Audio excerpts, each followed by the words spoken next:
Going to get to a point in the tournament in which, right, you're not going to have the luxury of just banning out some of those guys. So we'll have to see how that will play out. Ich bin Weltmeister geworden, ja. In these early rounds, like play what you're most certain about, what you're most confident in, etc. Certainly a good strategy to go forward. So now that we got the picks and bans, is it safe to say that you both expect the #1 seed here for the Season 3 finals to move on, or do you think that Dandaking is in a position to maybe shake things up a little bit? I'm expecting a 2-0 for K1llsen. Yeah, I mean, you just can't bet against the man at this point, right? Dandaking, clearly a veteran in his own right. He's put up a tremendous performance against Garpy earlier today, but K1llsen, that's another beast altogether. Yeah, I'm going to say the same too. I'm not going to beat around the bush in any way, shape or form. I'll probably say if Dandaking... yeah, I could imagine actually, Warlord. I could imagine that was his intention. On both sides, and I think there's going to be a lot of folks that look. I was already read. K1llsen's been one of those players that's been very public about from his all the practice before. Up here to the finals, you could go onto his channel and watch him streaming those live versus some of the best players here in the league. So curious how this one will play out, but it looks like the match is opening up here and staging and getting ready. So gentlemen, I'll let you take. Oh wait, do I have? Enjoy yourselves, and I mean, maybe I can decolorize it a little if it's like too colorful. Oh yeah, I can. Why do I have it like this? Let's go like 70, I guess. Should be better this way. Good luck. Thank you very much indeed. Sophly, get to see Dandaking once again. No, it's better. Time out of the third series, can't really complain there. And it's all about how Dan's going to perform in this matchup. We know it's, from his region, it's pretty damn difficult to get. No, it's quite difficult when you have those big isolation headsets. Notably in terms of his past placements, we've got to remember back in the day in 2017 when he qualified through the NA side with a 300. If it's still too colorful, let me know. We are still on 70% vibrance, so we can still go much lower. We did get a top 8 placement, so definitely someone not to underestimate here going into this matchup, and we're going to be starting things off from K1llsen's POV to exactly how he's going to try and establish some kind of dominance here. Heavy. Delayed by a massive amount already. That's 10 seconds and it still hasn't been picked up. K1llsen clearly going into this with a game plan, will finally secure it, and this is of course to offset the respawn timers in the hopes that he gets a leg up over his opponent now and can then string both of them together. Rude coming straight on very aggressively there from K1llsen, and now seems to try and back away, but I know it's going to help a tad, but not a huge amount as Dan. Yeah, I played this one in the beginning, like, it was not bad, but I should have stayed more collected at the lower area, waiting for him to take the heavy position, because that would have been his next goal to go for, most likely. And I knew I offset the time already of the heavy. He didn't knew about it, so he would have waited for a really long time. Instead, I tried to make some surprise aggressive move. I wanted to jump immediate into the LG room. That was like the main plan, but I got stopped by the ledge at the top area, and because of that, I actually had no choice but to go aggressive, deal as much damage as possible. The first frag here as he managed to pick up the Mega perfectly. Q comes up with the LG there, should be able to make it a second if he can, and keeps up straight, misses a couple of shots with the heavy machine gun, but the damage has already been done. He's managed to keep him at bay, he's able to pick up another light, but it's already been taken. He did defend really well here. Distance and work around the heavy machine gun. Oh, good rocket, that opens up a lot for K1llsen. He's gonna drop down, doesn't have LG yet, so he has to close the distance. Will this work out for him? No! 4 points of health. Yeah, I felt in that situation, and he clutched it out actually, because he actually had LG, and I waited a little too long to make sure to get damage with my rockets on him, because I still didn't feel comfortable at that moment, Clutching on for dear life. Might be able to make a move on Mega. Yeah, he sees K1llsen coming through the rocket, should be able to drop down, no issues whatsoever. And now 5 seconds before heavy. Is he going to make a push for it? Doesn't have any armor to his name, so is just going to surrender that item and content himself with those 2 frags that he has. That second frag shouldn't have even been taken anyway. It was a huge surprise there, I think, from a lot of us. It seemed to be where a lot of assumptions were made. A lot of us probably thought, okay, this is where K1llsen should be able to equalize, and then progress with that Mega, but instead the defense from Dan has been so good, and the recovery rotation on top of that. The Heavy will be up in the next few seconds. He's going to move up straight away. K1llsen will get the first frag to his name. And there we have a Heavy is still up, but of course, battle of attrition, he's going to be looking to pick up the light. Then the Heavy just to have a little bit more dominance in terms of his stack. Gets a good rocket 75, he goes bounce in the air, but we're going to get a trade. Good stuff from Dan to make sure to close. Yeah, that was actually incredible by him to make that Musha frag happen. Like, seriously. But maybe I shot a little too long with just the machine gun. That last frag out and just a couple minutes in play. Pretty sure I just heard K1llsen go, ah, the way that round ended up. Now Dan doesn't have the LG, K1llsen does. He's got to be careful taking those fights at mid-range. He's just going to fall back on Heavy for now, but K1llsen might not let him take it for free. No, he will. Just going to stay on his side of the map. Both players just waiting for an opportunity right now. Impressive. K1llsen managed to stop the bleeding, bring it back to a one-frag game. Still a very close. Poopy, thanks for the resub. Welcome back to the K1llsen fam. Yo, Matrox. Thanks, man. Just a little earlier, your bro was here. Hope you're doing great, man. Hope you're doing great.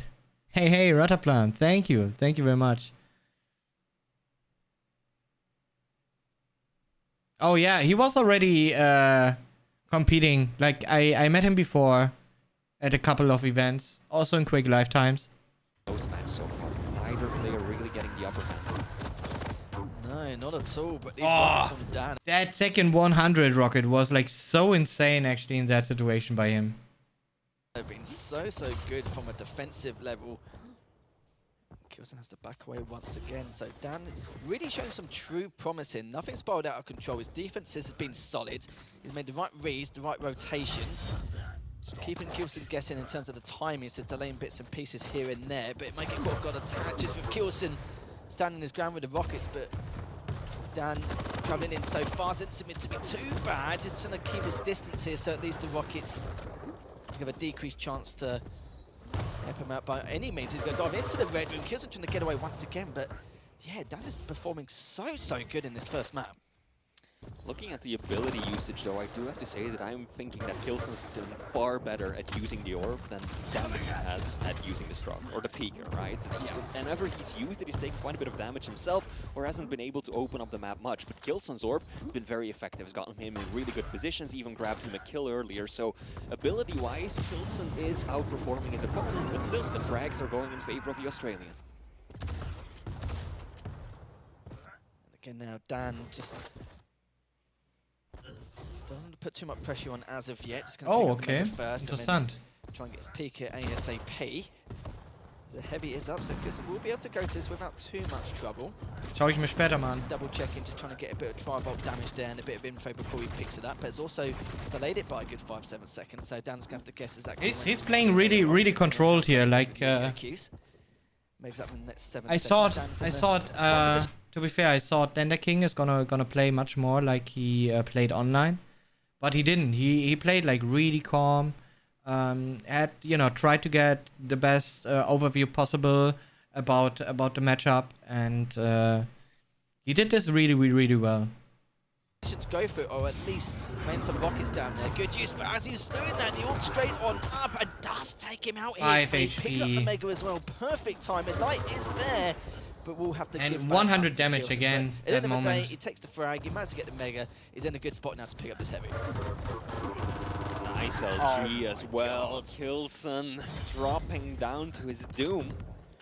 Also interesting to note, Lethal, is just how little the heavy machine gun has been used so far. Typically, that's one of the key weapons on this map, right? Assessing your opponent from a distance since there's no rail. But at this point, there's been 100 damage shared between these two players when it comes to that weapon. So that just shows that this has been quite up close and personal in most of these fights. Yeah, it's a really good point you've made. It's not something you see every day, but with these two being so There's no specific style in it. If you compare to other players, he does what's necessary on the map and around the map, like positionally. And then on top, like he has his moments also. On top of that, like making good use of some situations, especially a few clutch moments. He's clutching out like really well, doing tons of damage, so he's not getting killed. Aggressive, but at the same time, they've been really keeping their distance. So it's a bit of a shock to me as well. The fact that Heavy Machine Gun hasn't been used, as you said, but he reached in with the Orb Master. Take down Dan there, now just trailing behind by that 2 frag deficit. Gets a little bit of damage done with that pig. Drop it down and see if we can increase the amount of damage done. It's going to see if it can at least rotate round from above and just catch him off guard. But sadly, it was a good thought process, but Dan was already rotating back around from another side. So at least that way, let's see exactly how he's going to do this rotation. Picks up the heavy. This is where things can be a little bit more difficult for Dan in terms of his position and what he's going to do with his. In this moment, actually, I should have pressured him much more than how I did. In that position he's in, because he has like half the stack I have. Yo, Necrobob, thank you very much, man. Thanks a lot, appreciate. Did you scout how Dender King played at all? Or, I mean, how could you scout out how he plays, to be fair? Like, before he only played online from Australia, so quite tricky. 1 second, guys.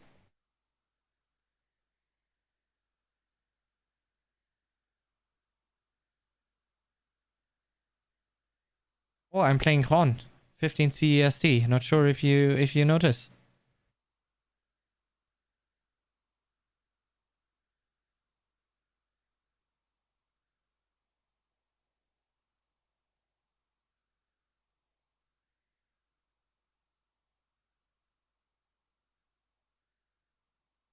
I just have food delivery, guys.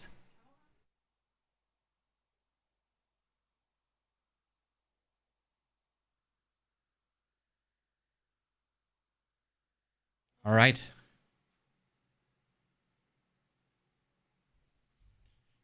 We are back.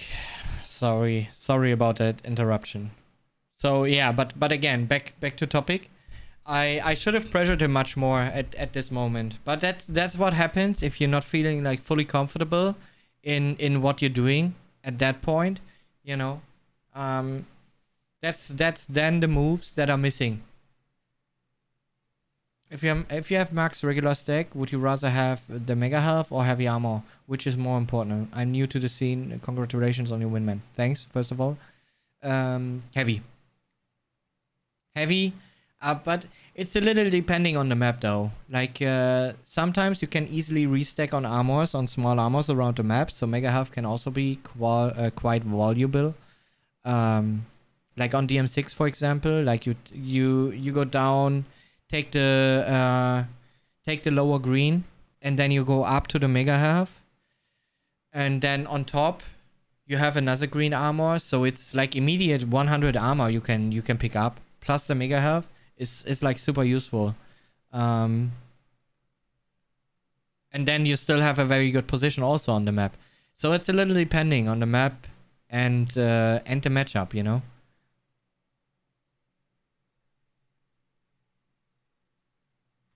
Weaponry in his arsenal, but we've seen some good defense from him in the past. We can see if we can continue that. Okay, now I'm going for some pressure, but he went like super defensive mode, so I would have taken a lot of damage. Control, right? K1llsen being able to secure both heavy and mega without losing too much of a stack in between. This could be a turning point in the match. Yes, Dan has a 2 frag lead, might dwindle as we speak. Indeed, drops down to just 1 point. And now K1llsen, he's got a lot of momentum. He's got both of the items going in his favor. He's got the item time, he's got the weapons to work with too. And his stack, he already, like, look, I'm 92, 94, right? And he only has heavy machine gun. Look how much he did hit me there. 64, 52 already. 56, 40. I mean, of course, I knew I have the armor behind me, but look at the stacks now on top. Look at the stacks on top. Like, he has the same stack I have. With nothing but a heavy machine gun. Might not last forever. Can he clutch it? He will just. But yeah, I knew. I have a weapon advantage, but I need to be careful now, so I took LG. Before Mega spawns as well. Critical time to secure that frag.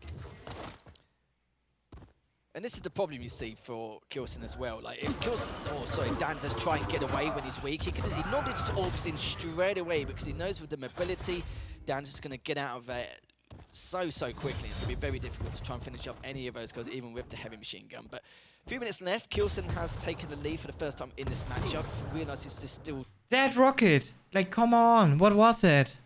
Oh, wait a second. Alexa, stream 30%. Like, that rocket, what was that? Please. A few minutes left. Come K1llsen on. has taken the lead for the first time in this matchup. Realizes this still definitely And now look at my stack. It's same stacks again. below him. It's, you know, I pick up the 25. It's same stacks. And now with the LG, Dan must have really put on a performance, and he has Dan tied things up. Not really too happy about that considering the circumstances. Dan Like, there I was really surprised that he noticed so much about my stack. Like, he really did great in that situation to go as aggressive as he did. And I didn't expect it at all, you know, because like normally you try to chip a little more. But then he just surprised and just went for it. And he did that 2 or 3 times even within the map. I don't think anyone has lost from being the winner in the upper bracket, right? It's very critical that no one ever goes to loser bracket. I don't think anyone has lost from being the winner in the upper bracket, right? It's very critical that no one ever goes to loser bracket.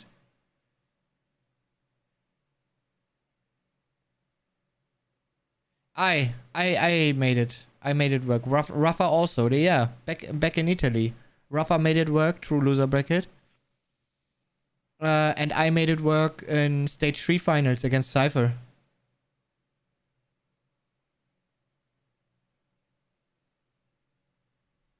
Like, all this is this discussion about having a disadvantage, blah blah. Be happy you have a second chance, you know? And it's possible. I showed it already. Rafa showed it already in the past. In Quake Champions, coming with a disadvantage and still winning the whole thing, you know? Like, we both did it already. Like, really, it's just all that discussion is so unnecessary, really. It's possible. We showed it. It happened 2 times within Quake Champions in the past years already. And yeah, did anyone ever ask us about, you know, was it unfair for you now to win the tournament through loser bracket? No, you gotta prepare yourself for whatever happens. You need, you know, you need some stamina in order to take such a tournament. If you don't have it, don't go there. Done.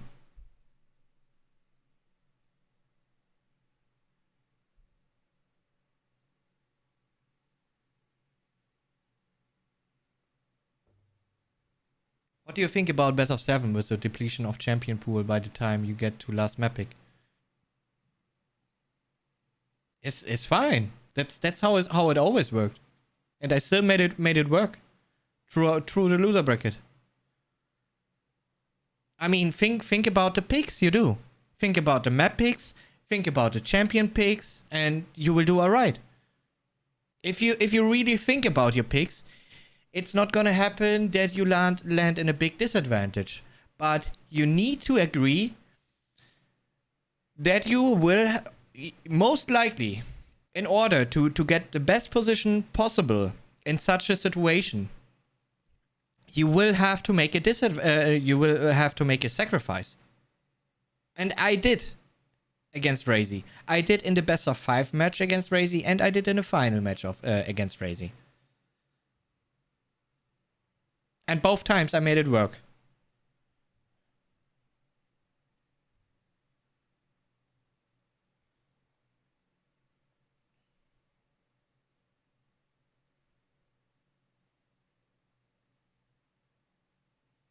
No, it's fine. I mean, you gotta be able to play all the champions, Sovrix, really. Like, that's where the big skill lies, actually, in Quake Champions, you know? If you are able to play all champions, or let's say, like, you know, you only can play one champion. Yeah, you can afford to not be able to play one champion. Like, for me, I'm not the best clutch player. Like, I don't enjoy playing clutch a lot. So I try to skip it if possible. But I'm also not scared. If necessary, yeah, I will play him. I don't mind. If you play it the right way, it's gonna work. If you're not gonna play it the right way, then it's not gonna work, you know? So you really need to think how everything gets, you know, just it's like a puzzle, and you need to solve it.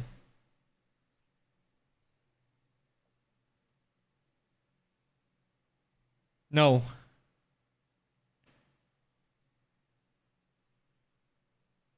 I don't. K1llsen 2020, I played good. It was very close to my 2019 shape, to be fair. Like the closest I've ever been since then. Do you miss Quake 3, Quake lifetimes? No, I don't. I'm just tired of that kind of boring duel, you know? A home and away system? Or, I mean... I don't like overall to play on an A server or against hyping. It's, you know, it's really, it's not fun. Has picked up the Mega. 3 minutes. I'm not too happy about that considering the circumstances. Dan has picked up the Mega. 3 minutes left in play. Yeah, he did really well here. Like, really well. Yes, Heavy is about to spawn. K1llsen has a better positioning, but he's got to make that drop down first. Here that was so good. Finally coming through with some big damage, but that big rocket here. Negate most of it, and K1llsen still keeping himself in fighting shape, as Mega will be the next major point of contention. Dan the King now on the hunt. He's got that superior mobility. Orb isn't up for another 20 seconds. He wants to make good use of this. Mega just spawned. K1llsen is just going to let it go. He knows that with just over 2 minutes left on the clock, he doesn't want to risk this snowballing against him, because that is one of the things that Keith is most known for. It's a very snowball-heavy map, and one frag can easily turn into 2 or 3. Oh, that rocket was so close. You talk about the stack advantages. Good to rockets. Had it. Now it's the first time Dan's got this kind good and necessary to rockets here by me. Had that nice little finally, some spam rockets or defending rockets are hitting. His ground, waiting for him or daring for him to run into potentially some of these directs, but it's backed away. Remember, we're still all tied up. It's Dan's court now to try and at least pursue K1llsen and seal this first map. But we'll find him as K1llsen's actually dropping down from the LG area, but good rocket there from K1llsen just to add a little bit more chip to keep his distance. But the problem is now Dan just picked up the heavy. Took a little bit of damage from the heavy machine gun, but at least he's got the rockets to push on straight away. Just hiding around that heavy machine gun area. He's got eyes on him now. Will he be able to take him? Just continuing to keep his distance. He's kind of feel like he's playing scared, but at the same time wants to make sure he'll 100% secure his kill before going in. Oh man, this was actually like I had a really good plan. I had a really good plan here. Kill before. Like first get my stack up and then take heavy position. But then there actually was the first to hit me like big time with 50 LG damage here. And that actually put me so much behind. I needed something to hit on him in order to make it work and then have the upper hand, you know, on the and around the map. But he was so ready for it, and immediately on me. Like, look, 54 damage that quick. I did like what? 20? Some of the statistics, Dan the King, so that was huge. His opponents, also the one with a slight lead in terms of item control.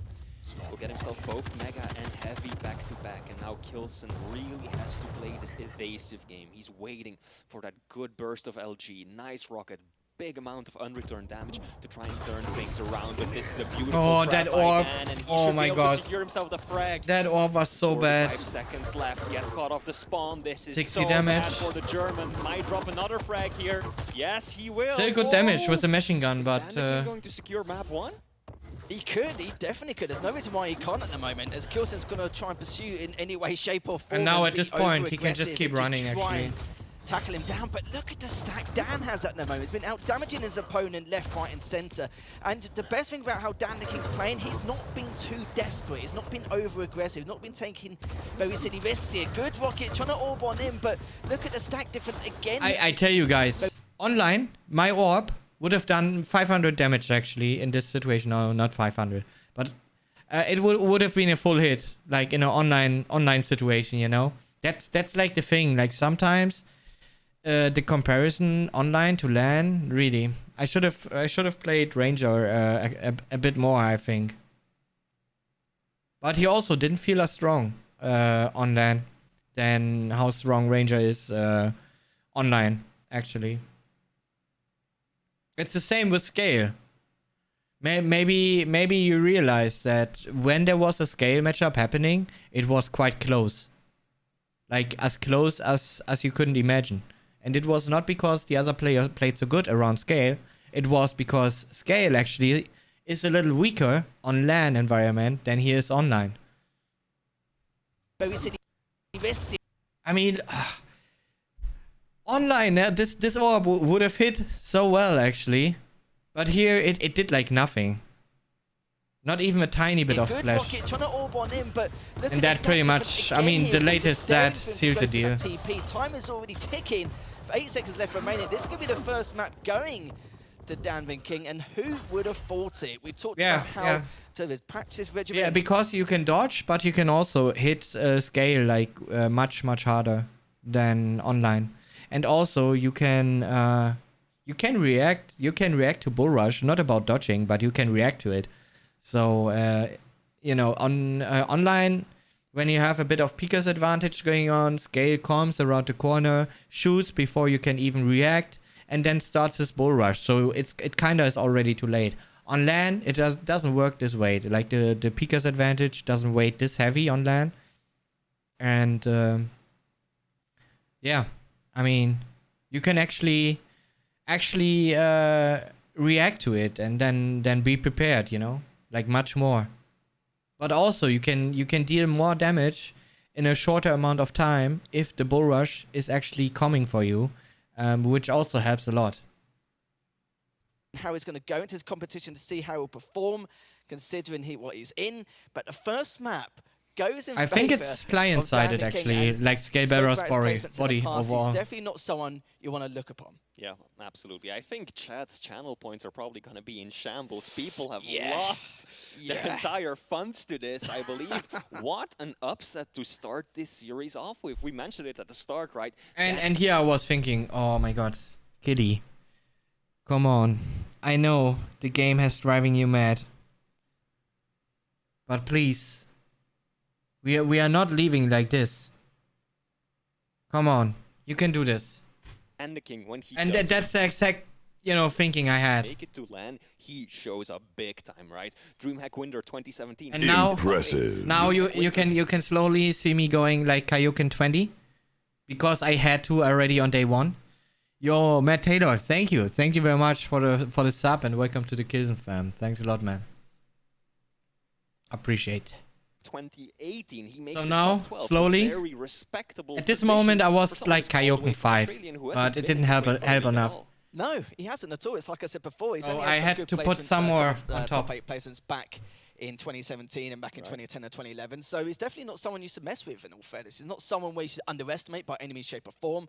I just feel like his mechanics and fundamentals is just really solid. I didn't see any time where he got a bit too desperate and didn't really do any miraculous plays or anything too unorthodox. Just standard Quake to a certain degree, but also at the same time he was very on point in terms of the damage he was dealing and good item control overall. So, you know, some people say it can be quite standard how he was playing, but also at the same time just waited for K1llsen to make those first mistakes, and he caught him off quite a few times on quite a few occasions. I have some food his here. item control really stood out to me on his I hope it's okay for you guys if I have a little bite here. Yo, beauty. Hey. The item timing, but that is something someone told me already. I forgot about it. Look at the statistics.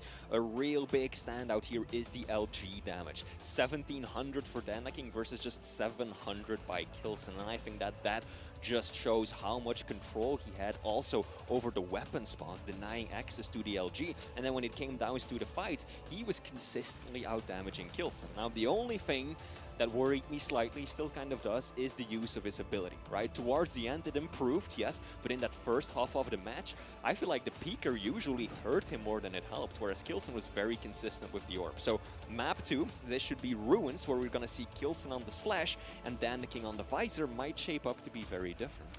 I think you made a very interesting point as well, and it's the fact that he actually rectified that halfway through the map. Some people will just continue to make that mistake until the map ends. It's like, oh, just got to go back and watch and see exactly what I was doing wrong. But yeah, he rectified that, 3 or 4 minutes in. I mean, on the one hand, you say Clutch, is like nerfed a bit. I mean, I feel like all tanks got with the hitbox optimization.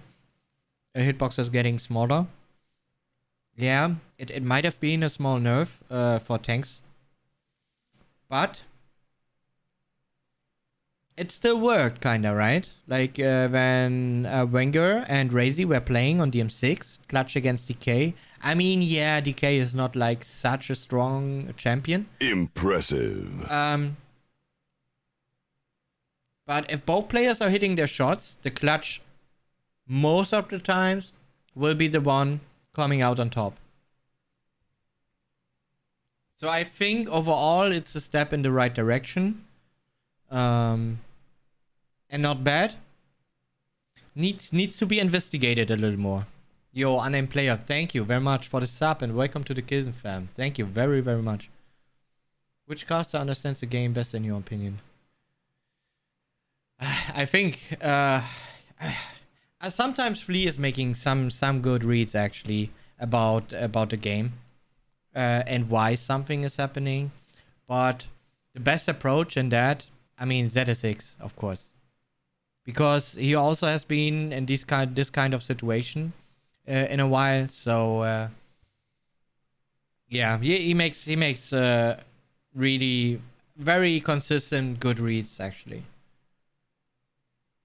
We saw great Peeker usage. We saw the amount of damage he was dealing with that every single time. And yeah, guys at home, who would have thought it? Dan the King currently 1 map ahead against your #1 seed K1llsen, but this is going to be a different kettle of fish with the Slash versus the Visor. Of course, at least has the piercing sight to keep tabs on where K1llsen. Fun time is 40 lines. Yeah, absolutely. Absolutely. He's great. How much time of getting better at the game should I spend VOD reviewing? Oh, it's a little depending on how much time you have in trying to improve. I mean, if you have like 2 to 3 hours to spend, then I mean, we have plenty of good games going on from this event, right?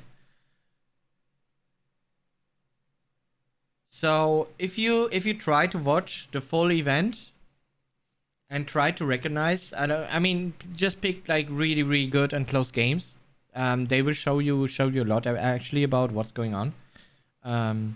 Or just watch mine, for example, not this one, but next ones. Or Maxa also makes some really interesting decisions in the game. Sometimes just a little too offensive though. Yeah, just watch the games that stick to your mind the most, and then just watch it once for now, and then get to playing again a little for a while again.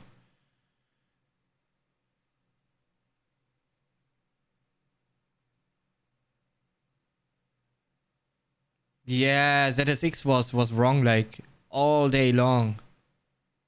I always had to tell him what to say, really.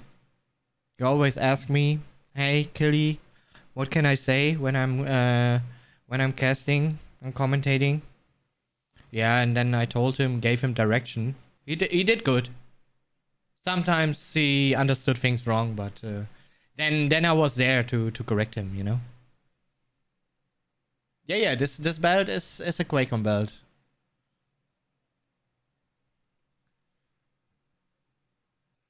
Do you sometimes think that the casters are completely wrong with their statements? How often? No, I wouldn't say so. I mean, to a degree, everyone will have their slight favorite going into a tournament. everyone will have or has followed like different kind of games of players. So all these kind of things, you know, has a role in how you position yourself. So I mean, it's good. It's good that it happens. It's good that we are able to surprise the guys that are collecting datas and seeing us play this often, you know, throughout the stages. Going to be, but K1llsen needs to really keep a close eye on that, on the hourglass, especially around the courtyard area. There's a good rotation everyone normally makes for those hourglasses, especially around that heavy jump pads and of course the courtyard, just to keep them on track. But I would love to know your thoughts going into this. Do you reckon that Dan could maybe take this 2-0 and send K1llsen into losers, or do you reckon K1llsen will then think to himself, right, okay, I'm going to have to, you know, show some of my cards here, if so early on, and then just take him down and go into a third and final map? I mean, it could definitely happen, right? Yeah. Dan the King has been playing out of his mind. K1llsen, not a flawless map 1 by any means, right? So it could definitely go in favor of Dan the King 2-0. However, just looking at the picks, I would still favor K1llsen on this map. Visor is very powerful on Ruins because it is one of the larger maps, right? So using that piercing sight gives you more information than you might on a smaller map. Plus, there's also less chance of your opponent hearing you use the ability. Now, on the other hand, you've got Slash so fast, the fastest champion in the game, and that works really well on these open areas. K1llsen 10, I can see it. We already level up. Is to use that plasma trail consistently. He wants to make sure that those vials don't all go in favor of Dan the King, because if he can collect all of them, he's going to have that piercing sight up more often than not, and that could be a serious problem. Yeah, Dan hasn't got the mobility factor, but at least he's got the piercing sight to try and secure some of his frags. But it's like I said, K1llsen has got the agility to speed, the mobility to try and take this, but he's got to be very careful, especially if he's getting spawn killed or spawn railed in any way. It's going to be very, very tough indeed, but Dan currently 1-0 in the lead against K1llsen. This is a best of 3. We're going to map number 2, starting things off with Dan the King. Nice, and already a very aggressive start from K1llsen, just flying on forward as he's had the rail. But he has, and Dan of course, just want to keep his distance. nice second rail, but he has no vision now. K1llsen railable right now, and Dan has a pretty good idea of where he's at. Oh, that bubble that K1llsen just picked up, rather, put him above the railable. But I also knew, he's hurting. like I had an idea about the Mega not being picked up until that point. Even I was sliding around, going through teleporter and everything. Right now, 20-something health. That was a great rail actually, with the kill. because that rail actually made him that he felt like, okay, I have to take the lower green here. And I was able to go for the heavy. Actually, when I was at heavy, I was thinking, okay, it could happen that he's gonna try to push me. Shot has to fall back on this small armor of his own. Now heavy is the first item to spawn, and just like in the previous map, we're starting with an offset between the item timings, but it looks like it will be Dan the King to be the first to secure heavy. Exactly that. So that's why I didn't go like super deep, because you know my stack is still very weak. I didn't allow him to hit me well though. While I did a bit of damage, on this but now it's Mega, and I had to play around a bit. Certainly is indeed. His piercing sight's going to come up any second now. Uses it instantly just to confirm the whereabouts of K1llsen. He's got an incredible stat to work with, and he could trap him here in courtyard flea if he gets the opportunity. Great rail. First rail. A second would have been lovely actually. To back away and rotate back around, but and now I knew with that rail shot I just hit, I have a bigger stack. Like I knew about it. A second hit would have meant he needs to be like super defensive at that point because Slash is so quick on the map. But unfortunately I missed it. So he had still like some kind of position on the map, on the Mega. K1llsen can definitely challenge this Mega as he sees fit. And now I have rockets also, like I have all weapons I want, so I'm able to defend now. Because my stack is bigger than his. One of the downsides of playing such a fast champion is that sometimes this and two very precise rockets here. You fly around the corners faster than you know, and before you even realize it, you're out halfway into a room, and you are screwed. So Dan the King is playing this slow, disciplined, reserved, setting up. This one was so confusing actually. I mean, maybe he was thinking like, okay, I might look for just for the respawn damage still. And he had like the idea of being able to take away the heavy from me and steal it. But it's still a very, very risky move because he's much slower on the map than the Slash is. So I was surprised by that one. letting K1llsen come to him, knowing that he's got that stack advantage. But that first fight, that did not go the way that he wanted, and K1llsen landing some spectacular rockets to secure himself the first kill of map 1, or 2 rather. Certainly did indeed, and K1llsen's continuing with that stack advantage and the high ground. And you will always see me in between the green armors, actually, like very often throughout this map. And I always did that to make sure, or to more like acknowledge how much stack he has. Just waiting to find out what Dan is going to do first of all. He's going to have a look around to see if he can find him. And here I was like, okay, now I need a rail hit in order to re-pressure him. Does. Okay, and I did. Unfortunately, before he picked up the green, because otherwise he would have had like 0 armor again, or like 10 armor. But it didn't matter. He only had 50 armor. I knew about it and was absolutely sure. And then I even hit a second. So that was like huge in that situation. Especially I made it work in between the items, you know, being able to pick up heavy on time. And now, what's he gonna do with 50 HP?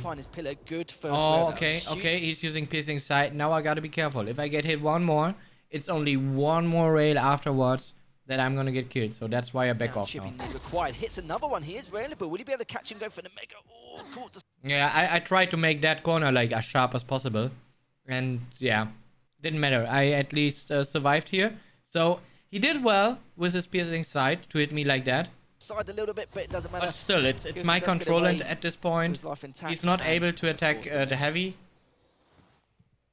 And then once again slowing things down, just waiting at one of these center points of the map for K1llsen to come flying around the corner. And but yeah, I think I knew he's lower green. He's gonna have 100 armor. the German representing Team Big has kind of caught on to that by now, knows exactly how Dan is approaching this, and might slow down when he doesn't know exactly where his opponent is at.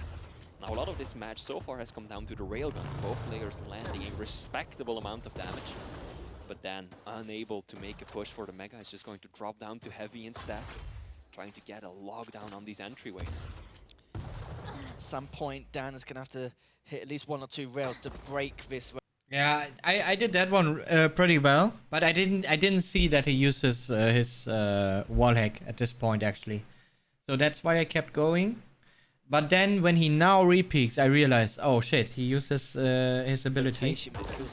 Yeah, and luckily I also hit my shot here. Consistently making, but that's not going to help at all. He's going to drive back away again. Misses that. Unlucky. Rail going up the jump pad. That second rail shot would have been like a bonus. That could have been a 2-0 That one was lead, good. This could be the time to increase it. But then he hits that rail. There. That and actually that could have been a 2-0 lead, but this could be the time to increase it. But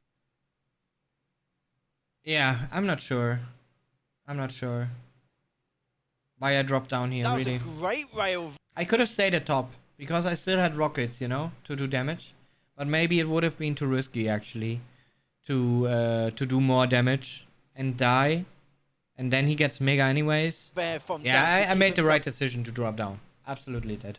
In it and keep himself in this matchup and just be able to stay alive. And then I heard him. He didn't realize that mega wasn't picked up yet. And he's going all the way around, and I was like, okay, wait, Mega's still up, right? But it's going to boost on up as K1llsen does pick up the next Mega. Heavy's up in the next 10 seconds. And now would have been a nice rail to hit, but it wouldn't have meant much, actually, because he was still waiting for the armor. That light in the courtyard, he's got a much better chance going towards his Heavy. Dan currently hitting 45% rail, but I'm sure it feels like a lot more than that when you're K1llsen, right? The rail shots that he is hitting are the important ones when it comes down to these fights where both players really just try to make a move for a big item. He can deny pretty much anything that K1llsen's getting out of it, even if his opponent does secure the item. Now there's a lot of time between the majors, right? Around 15 seconds. And we're kind of falling into a set pattern here. K1llsen. Yeah, you try to keep an overview about your opponent's ability.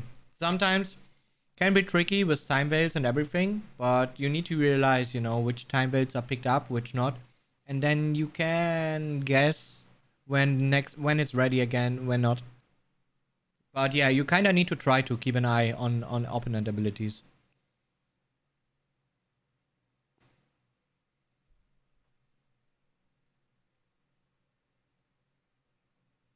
Takes away the Mega, then tries to get an exit rail, then drops down onto Heavy. I think he actually ran out of rockets in that moment. So it was a good situation for me. I mean, he kind of wasn't ready for it in that case, right? Only having one rocket left to shoot. But I made perfect abuse of it. Heavy to be the first one to get this one, but it won't work out this way. K1llsen bounces him up slightly with the rockets, and that's all he needs to land that follow-up rail and get himself another frag up. Yeah, Dan got a little bit impatient, wanted to go for the heavy early instead, but K1llsen, the one time he did, actually creeped up onto him on the heavy jump pad. That's going to make it free for K1llsen, as things are not escalating out of 15. control as of yet, but it's going to get even more tough as... Yeah, man, now at that point he fed a little bit. He wasn't careful enough, actually, to take a good position. Game progresses, especially in terms of time with the speed and mobility of the slash. But we're just at the... But because I farmed him so much, he was actually delaying me from items. So, you know, you can make a sacrifice like that, if then it leads to map control again, you know? Halfway stay, still an opportunity for him to bring this back, or at least keep the score respectable. And it's funny, we were... Oh my god, that was actually funny. Like, look, back, or at least he was actually crouching. Keep the score respectable. And it's funny, we were at the start, before the series even began, we were talking, we were saying... No, not bad by Dan him. keep the scores respectable, it could be a 2-0. And the fact that he's still got this one map lead is just incredible. But the way K1llsen's playing right now, it seems to be back on form in terms of his peak performance. And definitely one that takes us to a third and final map. But this is worrying for the Australian, though. Just look at the score difference, right? 4 frags really isn't all that much, but on a larger map like Ruins, the score...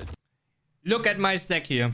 That's why I was screaming, actually. And after this one, I'm reaching K1llsen 20. Look at my stack. Difference, right? 4 frags really... 140. Yeah, 140. It's gonna tick down a little more. Isn't all that much, but on a large...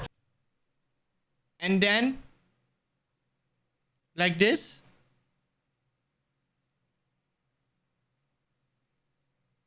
I was like, how is this possible, really? map Like, Ruins, how the fuck is that where possible? You are significantly outsped and out... It was 140 HP. I lost in that moment.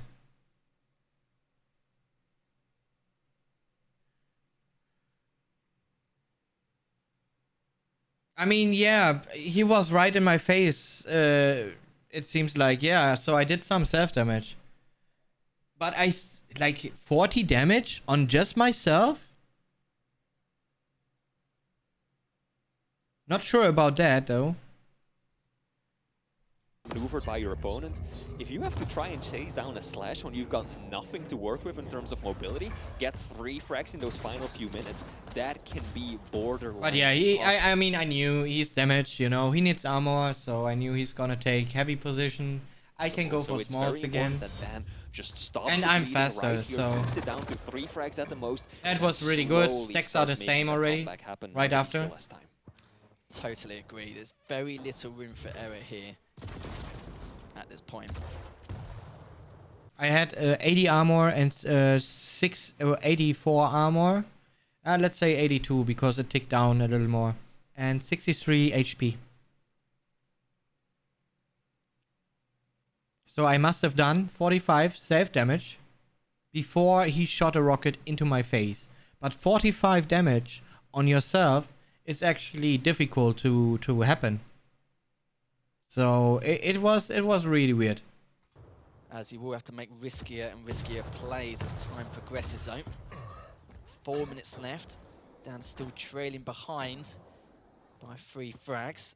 Hasn't got the stack, but Dan just daring him to drop down this heavy jump pad. He's done it once before. He's thinking he may do it again. He misses the first rocket. Doesn't do too much for the second, but the third will at least do a little bit more to help him. But the problem is... Yeah, that was actually really good by me. And he wasn't careful enough, actually, about the situation. The first rocket doesn't do too much. That rocket was really, really good and important. For the second, but the third will at least... But then he hit, like, it was only 40 damage, but it bounced me so much to the side, actually. Oh, it made me worry. Help him, but the problem is... But then my ability and finished. but K1llsen now up 5-1. Very convenient for him. That piercing sight couldn't have been used at No. a worse moment. He just had him on lockdown even without the ability, and then the moment that he goes to use it, K1llsen drops and gets the upper hand from the get-go. So that is tragic for Dan the King, as K1llsen extends his lead. 4 frags up. The German also full control of both of the items. Dan, he's got a decent stack to work with, right? He's at a base 100-100, plus he's got the weapons that he needs too. But what can he do to thwart K1llsen? What can he do to throw off the champ? And look at these rockets, 265. K1llsen, That moment plus actually, he's got the weapons when that he needs pushed too. me, I was like, okay, now kill me. Come on, fuck it. But what can he do to... Like you don't push. You don't push this. You don't do that. But he used ability, I guess. thwart K1llsen? What can he do to Yeah, he did. So he knew exactly. That's why he pushed it. Okay. throw off But the then, champ? And look at these man, and that was the moment. He had this face rocket. That was the moment I was like, okay, yeah, fuck it. Then just kill me.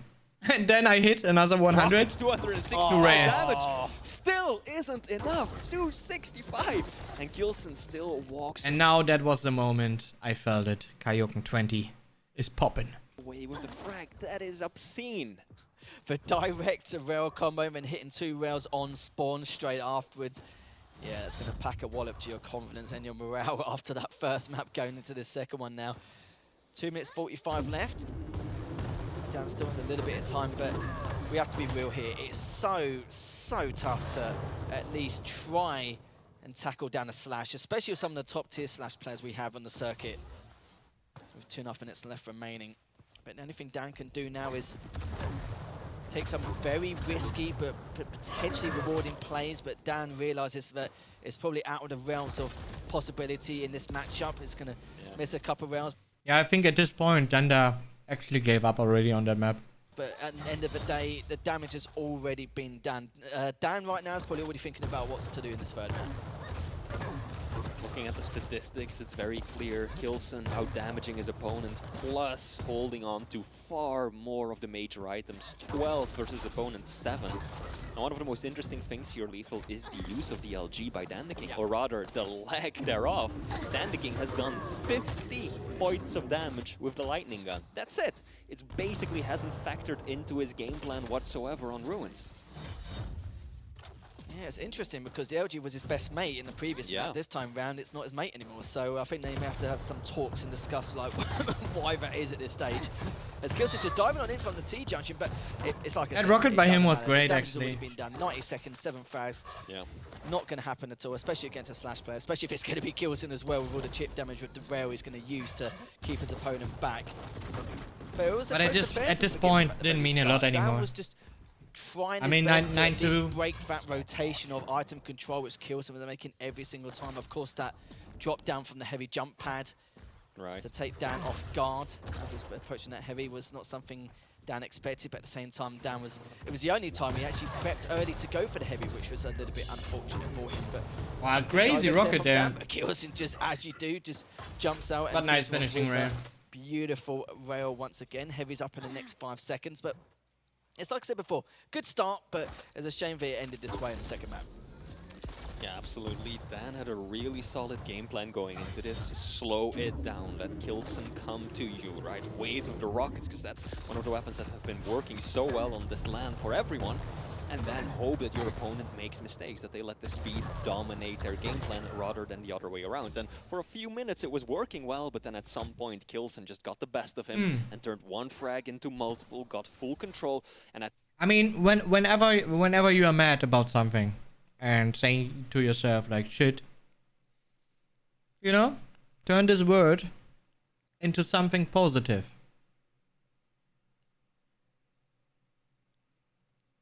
That's the easiest way, but you gotta keep reminding yourself every time you find yourself in that situation where you're a little upset about something.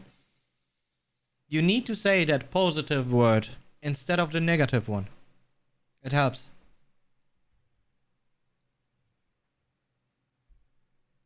At one point you won't need it anymore, but in the beginning, that's how I did it. At that point, you're in a really bad spot because you're not even able to get the unholy Trinity. At that point, you're in a really That bad rocket, spot because so good. you're not even able to get the unholy Trinity of weapons. You can't get everything that you need. No rail, no rockets, no LG, or you're missing one or two of them. So you get fragged by lag and rainbows. Yeah, for example. With a better stack, and that's Well, exactly how this went down. This is the best I've ever seen. Or make it just something short. Make it something short. That's the best and easiest way actually. Like I have set up for myself like German words, like masterclass, you know, for example. But it's already quite a long word. Yeah, I mean you could also use just like good, you know. Just good. I mean, it already in itself is like a more positive word. There are more positive words, but yeah, you know, whatever makes you feel better. Actually, I'm trying to think of a word that's great. You know, just great. Yeah, that's great.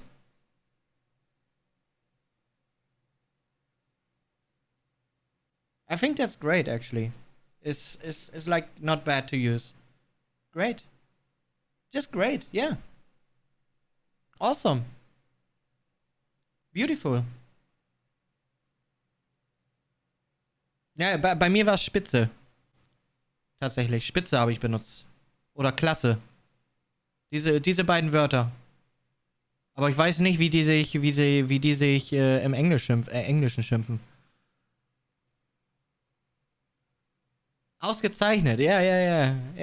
Aber das ist auch schon sehr lang. Beautiful. Terrific. Not terrific. Terrific. Yeah, terrific. That's actually good. Like it's you know, short and on point. Dope. Also not bad.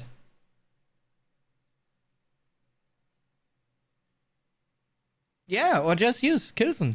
I mean, if I make you happy, I feel blessed, really. Sweet, yes, but I think sweet doesn't fully fills me with positive vibes, you know. I feel like great is good. Super is good too to use.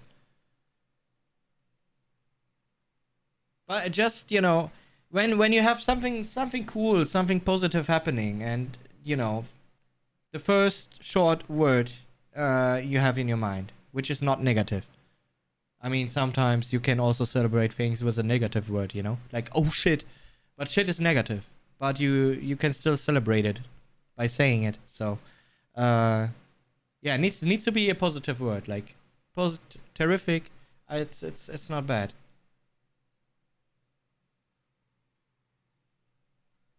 K1llsen taking that second map 11-2, so it does mean we're all tied up here. Going to map number 3 very shortly between Dan the King and K1llsen, and we saw from there the struggles from Dan. I think you made a good point with both players barely touching the LG. I think there was a lot of sneaky plays, I'd like to say. Like we saw that from the heavy jump pad earlier on. They're both just trying to contest the heavy in many ways than one. They were always keeping their distance. Gionivka, thank you. Thank you very much, man.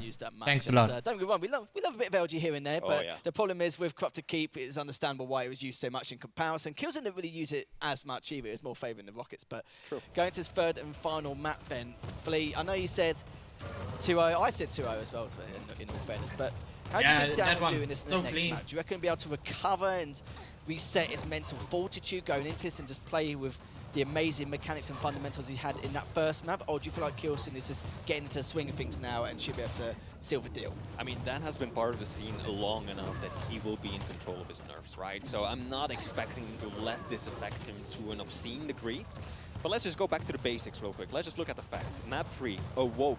Right, that's one of the smaller maps that we're jumping into. It will be K1llsen running the Doomslayer. So once again, lethal K1llsen will be having that mobility and speed advantage, whereas Dan is running the Death Knight. And that is just so interesting to see, because I remember not all that long ago, Death Knight was basically the champion that no one picked unless you absolutely had to. It wasn't until the grand it's finals, 12% best of seven, LG. where every other option had But been it was done only that you went 54 for the Death damage, Knight. so But now, he only we've already used seen LG it in action like earlier, once, and we're so... immediately getting the DK out again. So that is going to make I'm for a not sure. very interesting match. He kind of exploded. No, he played it great, to be fair. I didn't play at my best, and he abused that fact. Like, really. He took advantage of a couple of situations. I did underestimate him in a couple of situations, and it turned into his favor. Matchup, and I'm not sure how K1llsen is going to approach that. Funny you said Dort- that. It gives Dortmund, me Mess wins. that Game 7 vibe between Rafa and Razy when Yeah, you had that's to use the Death Knight exactly- deep embrace. exactly what I was That's the thinking of. vibe I kind of got there. But Death Knight's an incredible champion now. But against Doomslayer, like I said, a heavy meta pick, I think it's safe to say, on Awoken. And people got to remember at home that Corrupted Keep is probably one of the worst maps statistically from K1llsen outside Vale. But then again, whenever do we see him play Vale? Barely ever, considering the amounts of banners. So we haven't got barely any stats set. But Yep. CK is definitely, on Corrupted Keep, definitely one of the maps which K1llsen doesn't favour statistically. He doesn't really, he kind of underperforms against a lot of, especially a lot of the top tier players. So it's probably Right. why Dan and Kim was able to abuse his mechanics and fundamentals there. But going to this one on Awoken, definitely the most picked map in the Pro League. But I'd love to know your thoughts going to this. We know that the Death Knight can cause a few issues, especially prepping the items. But what's your thoughts overall? Do you feel like K1llsen should be able to seal it here, or do you reckon the mechanics and fundamentals will come out in play for Dan once more? I mean, we know that one of the things that K1llsen likes to do the most is to just cement himself on a center part of the map and just log down the entire flow, all of the movement. And Awoken, especially when you're playing Doomslayer, which has that double jump that gives you so many ways to get up into that spot, allows him to play that style of his to perfection. So I do think that K1llsen still has it in the back. If he Yeah, here I was like, okay, let's calm down a little. K1llsen 20 maybe was a little too much. Let's go back to 15. makes sure not to get too close where that Death Knight's Flame Strike can really stick it to you. Yeah, it's going to definitely cause him some troubles, which Dan has already started doing, really, since the first map with all feathers in the start of this series. If you guys are just joining us, all the series table will be a best of 3. It's currently 1-1 between K1llsen and Dan the King. And Dan the King really showing some great progress overall. I said it before the series, could potentially be a 2-0, but don't underestimate him considering his past performance. And as he shouldn't, because it's now currently 1-1, as one of his players will be going straight into the losers bracket, going straight away with the Berserk to go straight for the Mega early and the Light. And this is a very quick start here for K1llsen. Good start strategy. Happy that this is the first game of the day that isn't a 2-0, right? I'm happy to see it. We're going all the way to the third and final map. Still on K1llsen's point of view. Let's see what Dan can do. So far, Dan the King only really has the railgun and the super shoddy to work with. No LG, no rockets. So all he's got is to fight at a distance. Now K1llsen, of course, is well aware of this, tries to counter it. Bit of tribal chip damage coming out right there. Both of the items are up, and K1llsen, nice little force, but that second instantly rail shot there repelled by 2 good rails to hurt the so face. much. Well done by him. Really I impressive. didn't lot expect of him the to rails from a hit lot the of these second. players here today. Compared to what you normally see, but the Flame Strike comes out, does a decent amount of damage here. Dan's got getting a quick stack to work with, but it did a fair amount of Tribolt damage there. Don't think it's going to delay him too much though. It's going to go back to that rail room, and the question is, does he want to go towards the Mega and go towards that choke point, or does he just want to play it safe and go for the heavy? It would make sense for him to go for the heavy here to have a GA agreement. But K1llsen's just making absolutely sure, taking a lot of caution here before approaching some of these items. Finally, K1llsen gets his hands on that railgun, a critical weapon in map 2. Let's see what K1llsen can bring to the table now that he's got that tool of destruction firmly in his hands. You've been forced to play a fuckload of games like Razy had to do. Should the current format be changed? Razy played 24 maps on Saturday. You've done similar runs in the past when going for the bad to loser's side. Does the best of 5 happen too early? It seems too pretty brutal. No, you need stamina. I mean, you wanna have you know, the victories being gifted. I mean, I don't want that. I want people to actually work for it.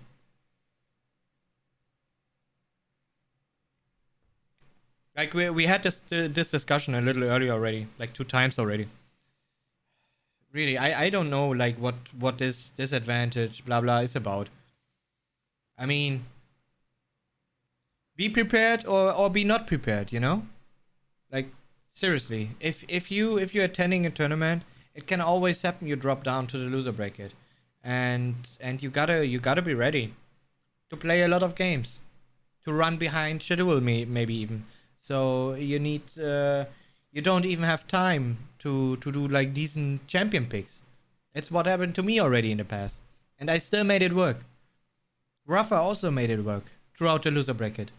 So yeah. Yeah, exactly. I mean, how about this question? Resplendent Gamer, I love you, man. I love you. I missed if you said it earlier. How did you stay warmed up while waiting 2 hours, 3 hours for the final? Yeah, how unfair is that, please? I have to wait 2, 3 hours for my next match. What do I do? Sleep?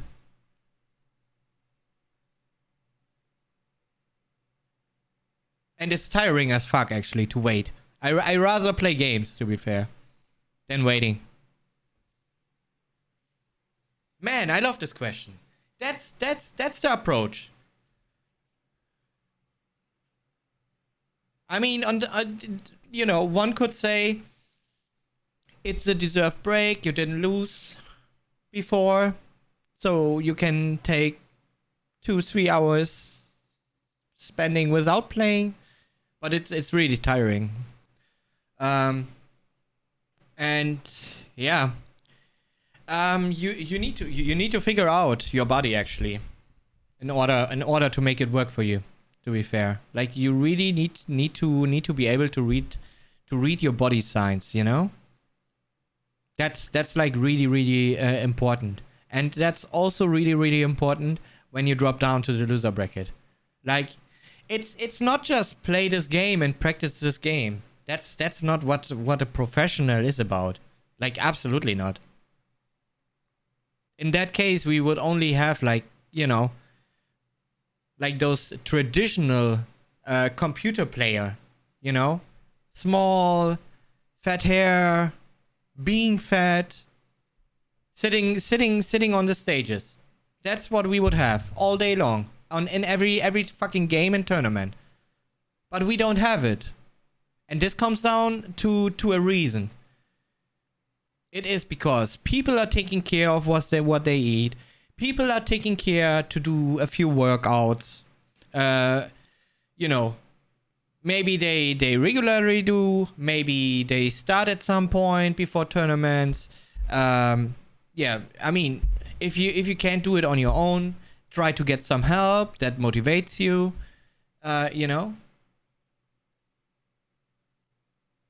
That is like the thing. Like all these things do matter a lot. And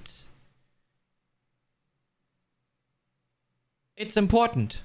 Like it's really important. It's important in order to have like a good endurance stamina at events. So no matter what, no matter how tired you are able to play at your best at any given time. And if you're able to do that, it's actually already quite a big step, because even if you're then a little tired, you will still feel comfortable, Thank you, guys. Thank you. Thanks a lot. Pioneer. Abominator. Hey, thank you, man. Thanks. Dankeschön. Do you use the 3D position stereo audio option? No, I don't. I only use stereo. So, yeah, that's like the thing. I mean, be happy to have a second chance to make it happen, because the only option to that would be single elimination, and the tournament would have been over in my favor much earlier than this.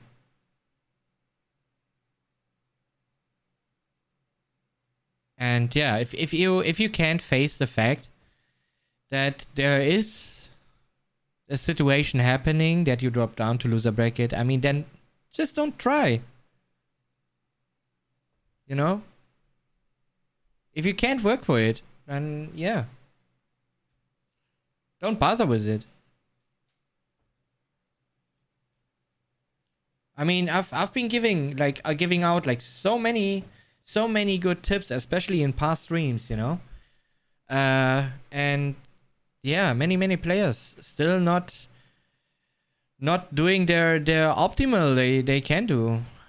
I mean, the only one who's you know, and that's why I can even say I've been by far working the hardest since February for this stage.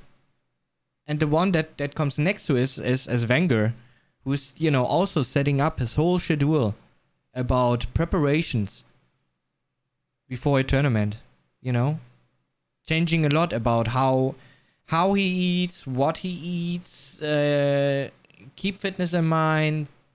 I'm not sure how often he really did his workouts, but at least it was always in his schedule, so he was at least considering it. Maybe sometimes he felt like a little too done after playing so much, but I just kept doing it, you know.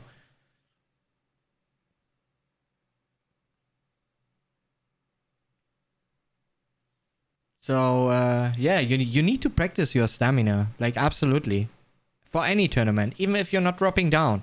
Like, you know, just keep in mind, I also had to wait 2-3 hours until I was able to play the grand final, you know. So now on the one hand you have one player who played a lot of games, a lot of good games, fantastic games. He came out on top every single of these matches, which is Razy now, you know, on my one hand. So you have Razy here. He might had his run through the lower bracket, but won every single match in order to make it to the grand final again, which is a boost in itself already, because, you know, I just beat anyone else on my way. So why I should not be comfortable right now sitting here in the grand final? The only reason could be, yeah, I got beaten by this guy before. This guy is K1llsen, who just has been spending his time waiting, staring at his screen, doing nothing, and watching others play. So I'm not sure which one really is a better position. But if you just, you know, practice yourself in yeah, having energy left, stamina again, you know. No matter which position you are in, the guy with more stamina will come out on top.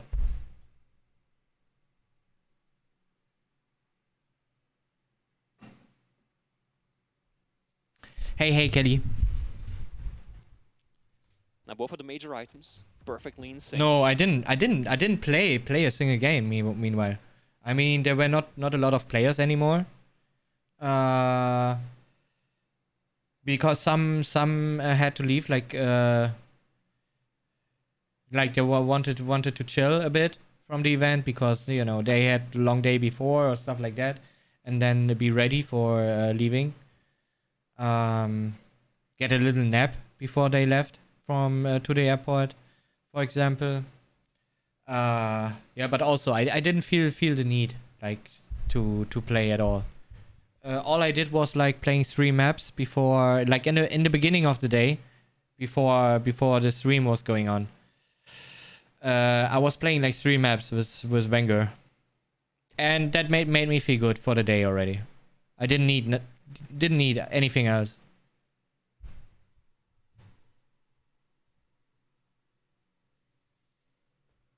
Of course it's challenging, but, you know, being in a grand final is also challenging. Like, what are we talking about here?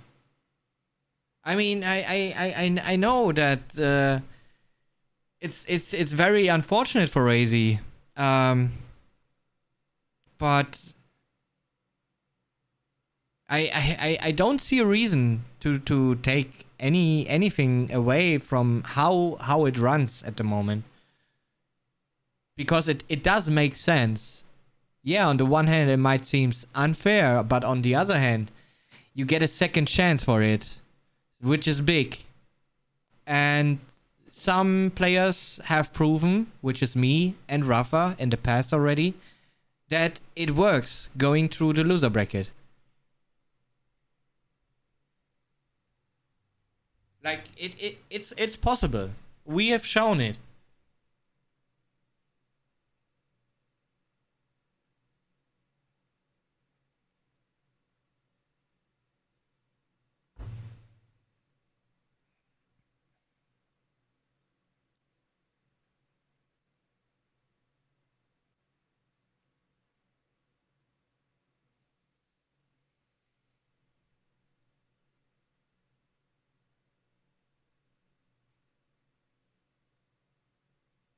Yeah, oh, see, Russia only. I didn't even notice, actually. But yeah, you know. Yeah, it is what it is, really. Like a coin always has two sides, right, guys? Right? Like never forget about it. Always two sides of a coin. And now let's enjoy this sweet first victory here.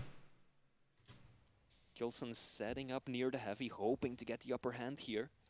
For me, it was really cool to play. I had a game plan, and I made it work, Ani Bani. Slowly. No one wants to make the mistake. Dan the King doesn't want to suddenly get damage from an unpredictable angle, and K1llsen doesn't want to turn a corner and find themselves in the middle of a flame strike.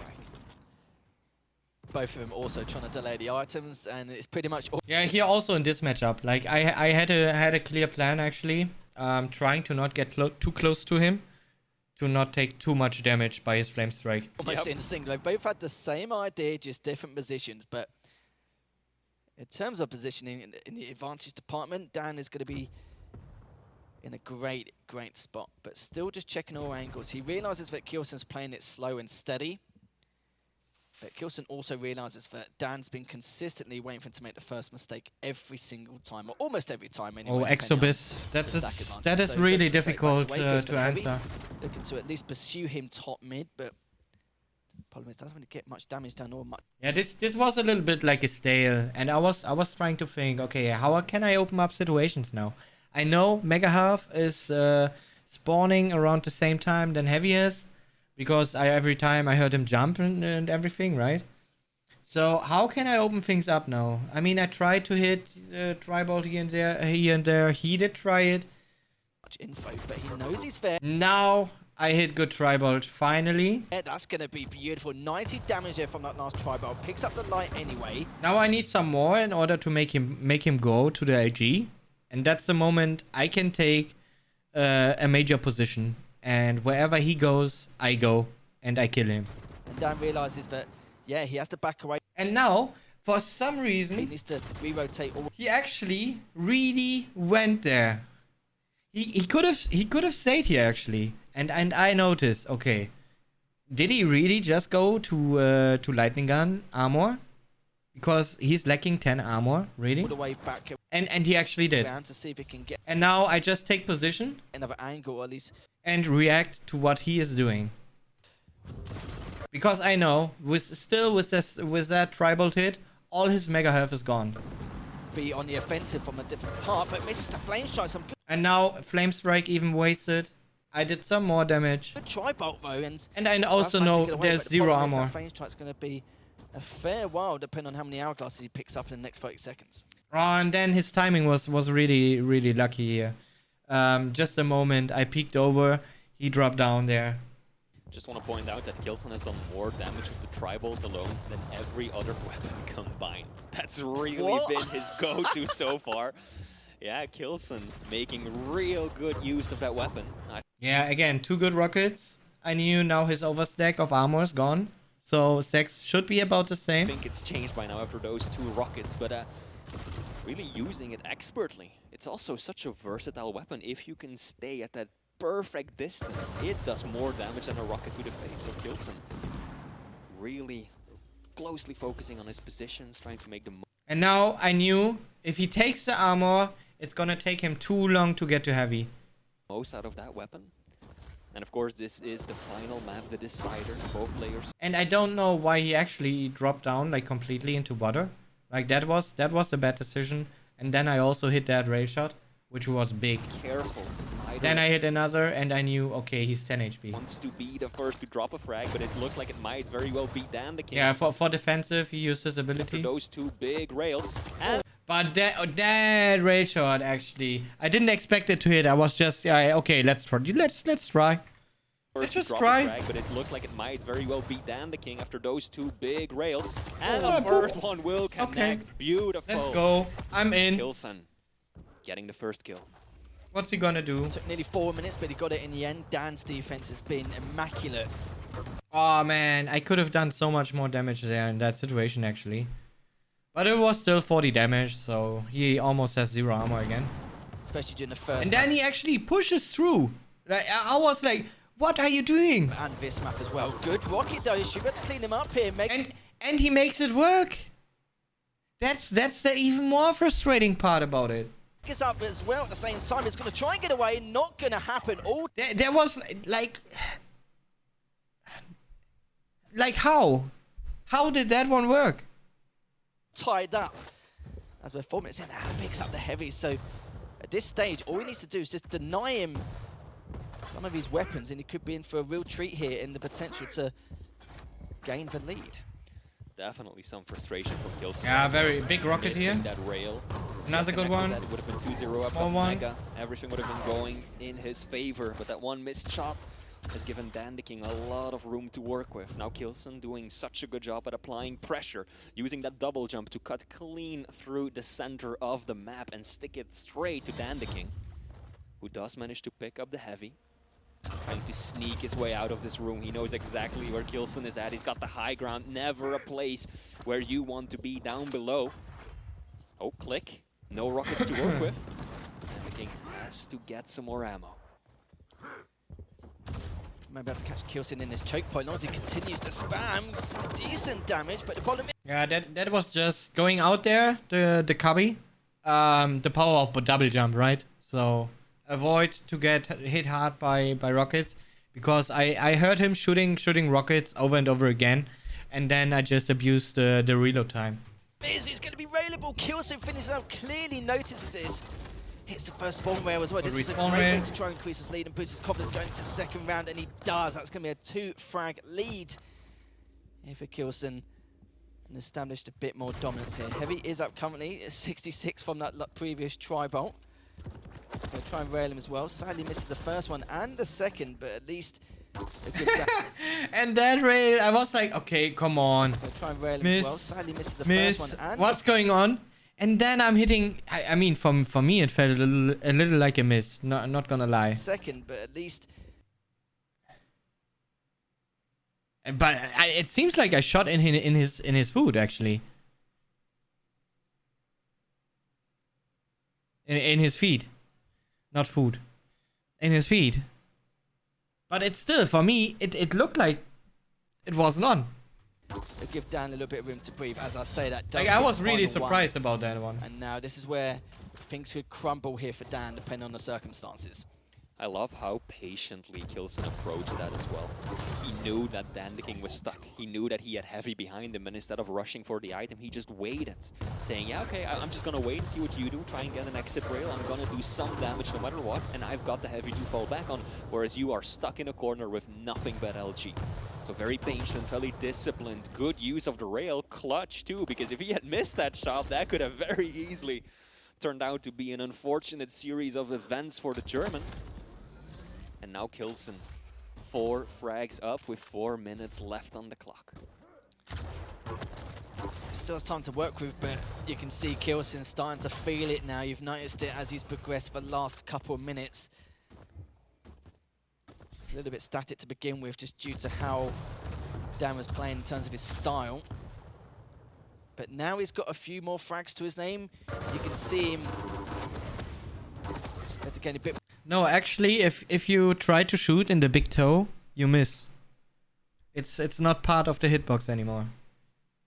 It used to be, but now it's not anymore.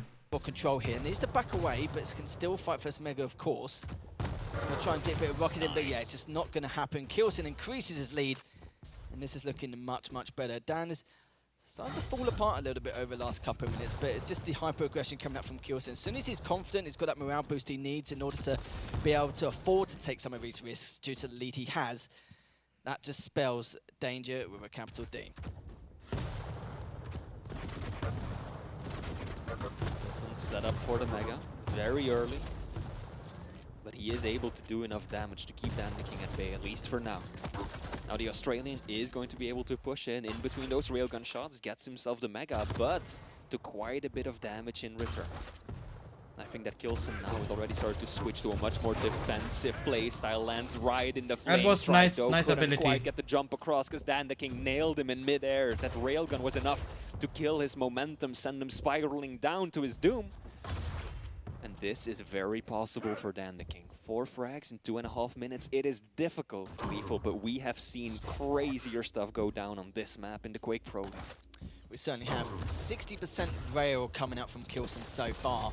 And we haven't really seen much rail usage in general with Dan. It's only fired 8. 2 minutes left in play. The shoe's on the other foot at the moment. Dan needs to at least trying to figure a way or an idea to try and close K1llsen out. But with some of these missed shots, it's not going to do him any favours. Unfortunate for him to miss that shot. Dan, though. This is one then, but if it's going to do too much as K1llsen takes him out with the LG. But then too much pressure because he missed that shot. It allowed me to push like that. If he would have hit me, I weren't able to push like that. A couple of good shots there. Dan needs to back away once again, and it's going to be very tough indeed. As K1llsen going to make this an 8. And now I start to slowly feeling it. Dan did put on an incredible performance in this series overall. He sure did. I just don't really know what happened to his LG these last 2 minutes. That one fight, Lethal, he did. Yeah, that was actually sick. That one fight, Lethal, he did 2/3 of his damage with Lightning Gun for the entire 9 minutes. He had done barely over 100 points of damage with that weapon, and that is so clutch, because if you compare it to K1llsen, K1llsen's at 1,000. So that means that at these mid-level fights, K1llsen was just dominating these encounters. And yes, Dandeking was landing some rice nails, managed to get on top of his opponent quite a few times, secure a number of items, but ultimately, if you can't win consistently at these mid-range fights, you're in such a difficult spot. Yeah, it's peculiar because I'm not too sure if it's due to the fact that he's been on a defensive most of the time, so of course the defensive rockets are going to play a huge part going into that. And Dan, I kind of feel like his combat skills have been pretty damn good, but even if he does lose out in this series, I feel like he could easily make a good run in the loser bracket, considering what we've seen so far when he played against Garpy in that first series of the day, and how he's been performing against K1llsen in this series, especially how that first map went. But what's easy for you can be hard for another. Yeah, that's right. By with that 2-1 victory in the series, but commiserations. I mean, what really is easy in life. I'm sure, considering what we saw there with his skill set, and if you wanna be good at something, at least make a little bit always takes effort. But yeah, K1llsen had a bit of a shaky start, but it's looking a lot better now. Absolutely, that was a clear victory, yes, but it was a hard-fought one. K1llsen absolutely had to push himself to the limit to take down Dandeking. That first map, still quite the upset. Wheat, what do you think about this? I mean, it was an exciting matchup to watch. We saw Dandeking come out there in that first round and look really nice versus Garpy, and I think I was walking through the studios, and I think every other player that is participating in this matchup was out there watching this one. And it was pretty interesting when that first map wrapped up and concluded. But you think about a championship level K1llsen, the adversity that he's been through as a competitor, and you have to respect his ability to say, hey, I lost that first map. Now I just know what I need to do, which is wrap up the next 2. Certainly, Dandeking still gave him, I think, a great game. I felt like personally, still gave him, I think, a great game. Certainly, Dandeking. Why did I got knocked back here? I think a great game. Might have hit the top right ledge, right? K1llsen sort of find his comfort level. Of course, once the rail came out too. Then Railson started to appear. We certainly saw that, especially. Hey, Lincoln. So, great matchup. And again, if it's any indication, we said here. Yeah, with the I love this challengers jacket coming in, actually. It makes for some Like really it was such a exciting perfect some fit to potential the shirt. upsets. Didn't quite see that there, but I don't know. I mean, I would have liked to steal this one. find out if you know, there's a point in losing that map, or it's like, hey, Dan the King's a respectable opponent.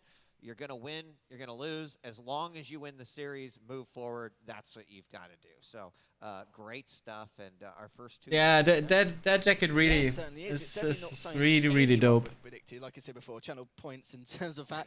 Probably lost quite a few in that first Oh, map, so yeah. I wouldn't be too surprised there. But Dan, we said it before, do not underestimate this guy. This Yep. guy's been performing so well in the past. There's no reason why we can't. We know there's some struggles in terms of the practice departments and the regimes. But in Australia and New Zealand, that kind of area, there's so many community tournaments there to keep themselves going, to keep it as competitive as possible. Right. It's going to help him out as well entirely, especially preparing for this event. So. Yeah, I mean, I think any one of all the players you said, that were watching, they are going to know that if they drop down to the lower brackets and they have to face Dan the King, Right. they have got a formidable opponent to have. Yeah. I mean, Oh, yeah, Absolutely. you I- were good actually good should- question. I By don't the way, know. there's, I don't know. Like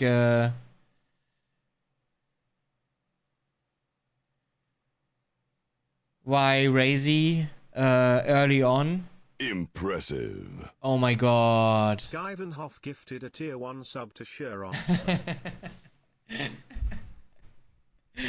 Oh man, I thought we are out of it for today. Impressive. I thought we made it for today. To COOK1E_J. Ei. Ja, du musst natürlich gleich wieder übertreiben, ne? Impressive. Typisch. Skyvenhoff gifted a tier 1 sub to Oh Mann, vielen Dank, Sky. Wow.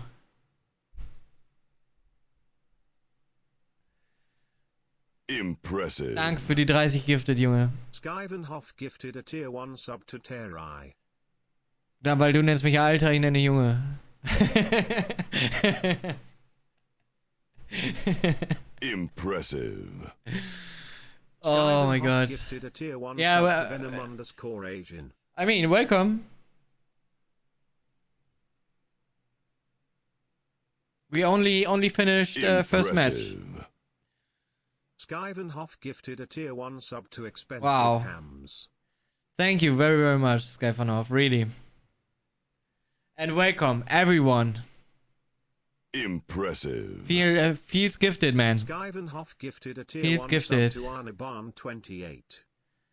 Thank you guys so much, really. Man, and it was already insane in the beginning, like... Impressive.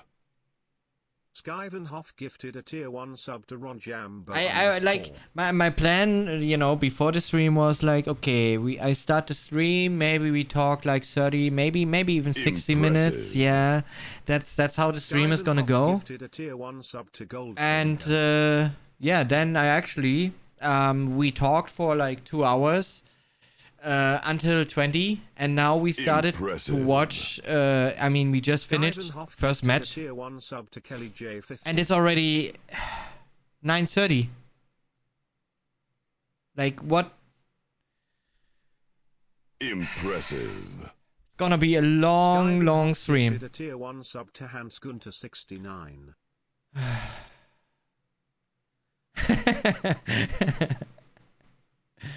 Ey, Binsen, Impressive. da fehlt was. Skyvenhoff gifted Bei dir a kann ich tier das jetzt 1 so sub sagen. to Today_1. Yo, Beamer, Dankeschön. Thank you. Impressive. Skyvenhoff gifted a tier 1 sub to J Mooney.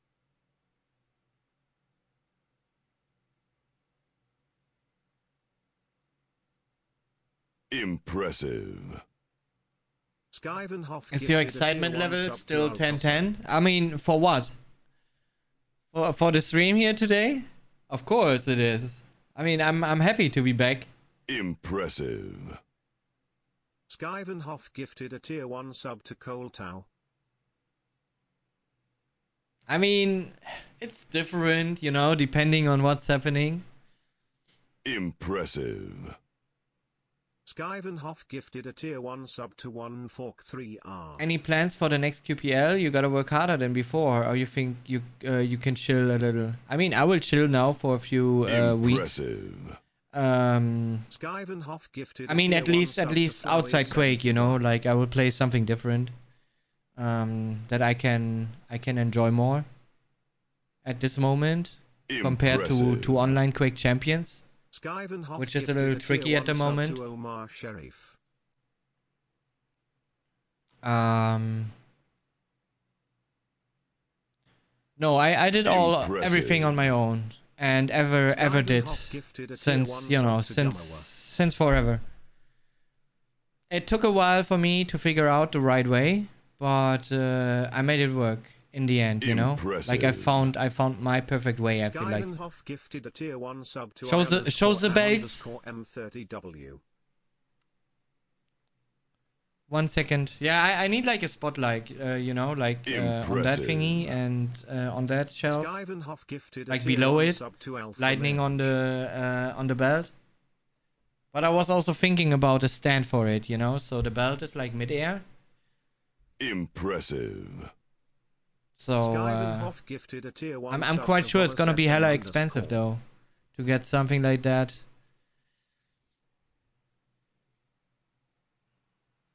Impressive. Skyvenhoff gifted a tier 1 sub to S8NNNNNNNN.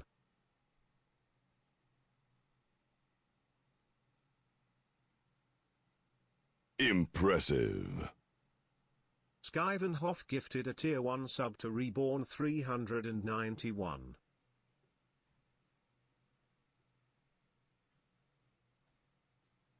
Impressive. Oh, that belt is just for me. Skyvenhoff gifted a tier 1 sub to Yo, Beansy, by the way. 6666. Bis zu deinem Alert wird noch ein bisschen dauern, glaube ich.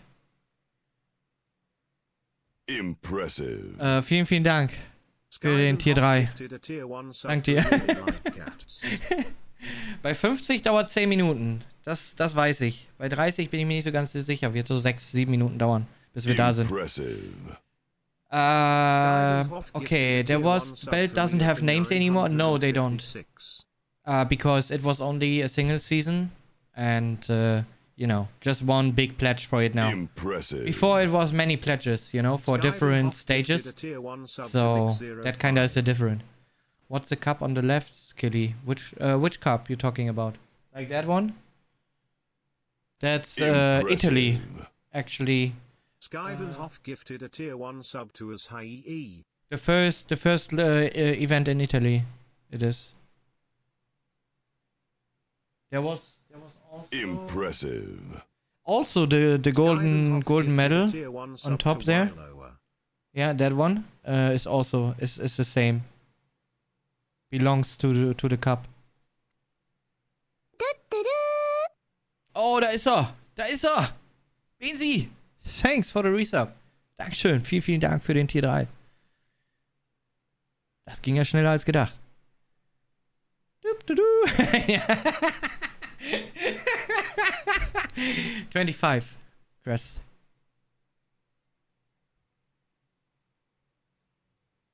G, H? I'm not sure. I would need to count. Nein, 35. Impressive. 35 is my age. I started playing Quake back in... Like, first international event was back in 2004. My first Quake 3 experience I gained early 2003.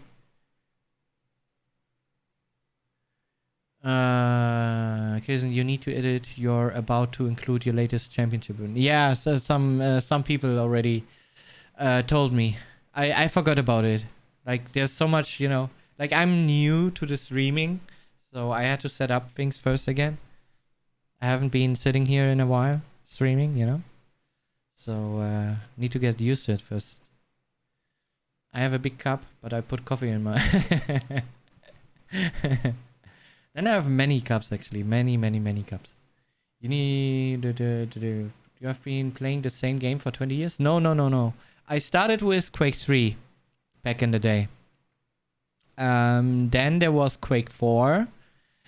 Then it was Quake 3 again for a while. Then there was Quake Live.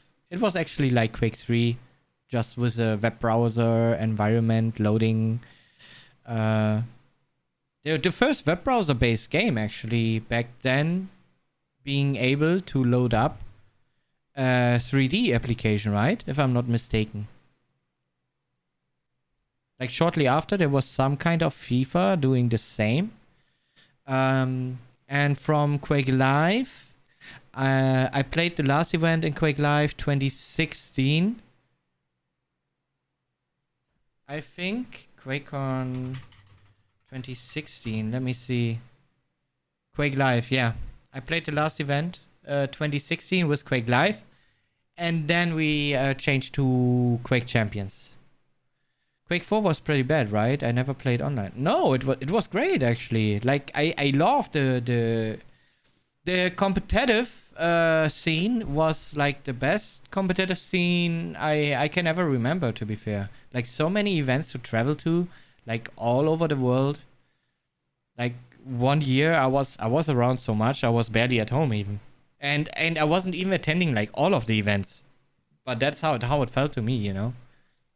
You said once that you prefer round-based Quake Champions. Do you still feel that way? Yeah, absolutely, Swaz. Absolutely. I mean, you know, time limit duels is actually, yeah, what I play for 20 years. So, in that case, we could say I'm playing the same game for 20 years. But Quake Champions did mix things up quite a lot with different champions, abilities. Back in the day, it was only, you know, all just the same movement. And it was just about the items on the map. So, what's the best LG skin? I mean, I love using the Quake 4 LG skin. It's like a Tesla coil thingy. But some others like to use the toaster, the big bulky orange thingy, because it's such a straight and clean visual on it. So make your decision.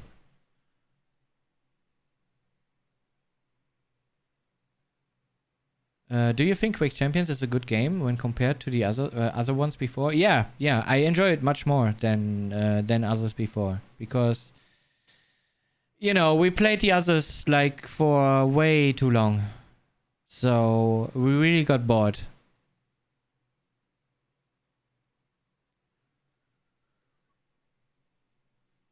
Would you like to have Draw Gun Zero?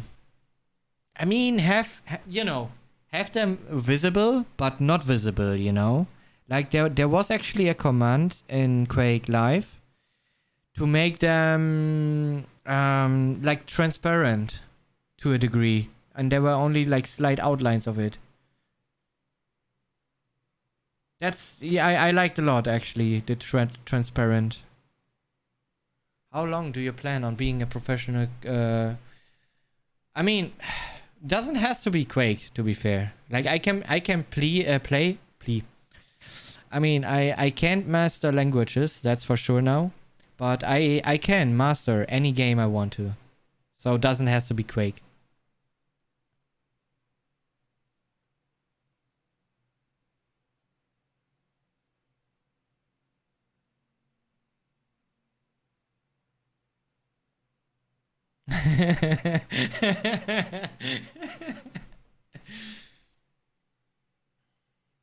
Oh, and in the beginning of StarCraft 2, yeah, I actually did try to get into the EPS even. But we also had EPS in Quake Live going on. And because I've already been taking part in the Quake Live one, and my chances of getting first in StarCraft 2 was not good. I mean, I could have kept like in the mid, but not taking the first places actually in the beginning. And yeah, because I was already part in one EPS, they didn't allow me to take part in another one because of time conflicts maybe happening. So,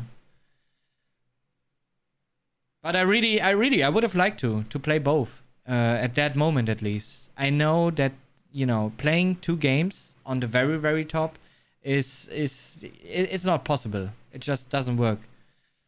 But you know, just for a limited time, I would love to just play StarCraft a bit professional even.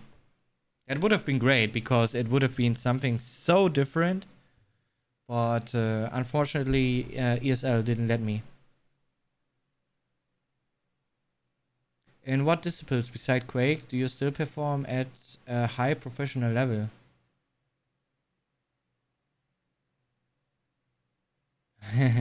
I'm not gonna tell.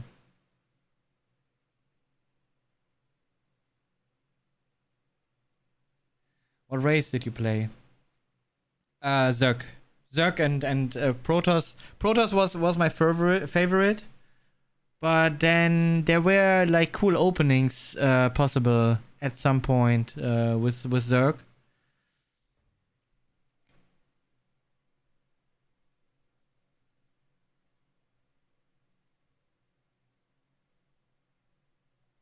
Are wireless mouse and keyboards good or bad for this game?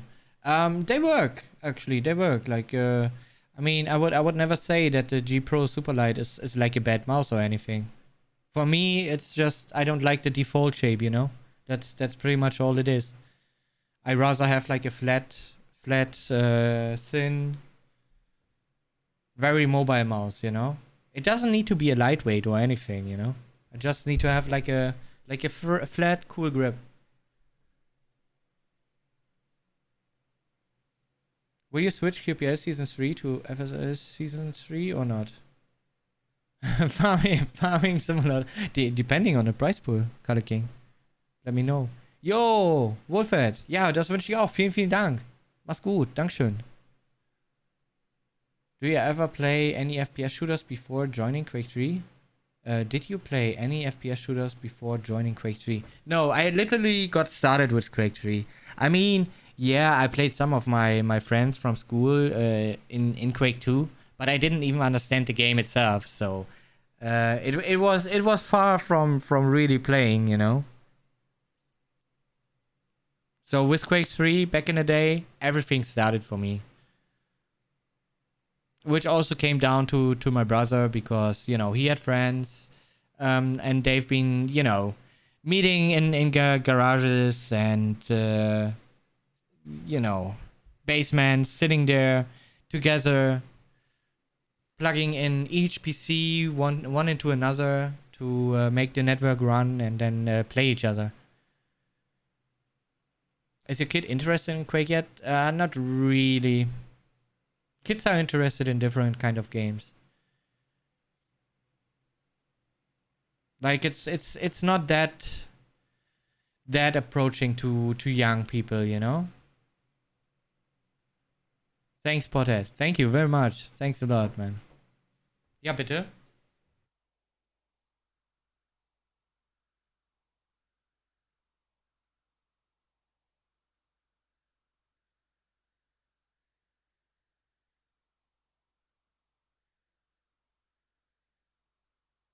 Chat. Poopy says I need a break. Can I have one?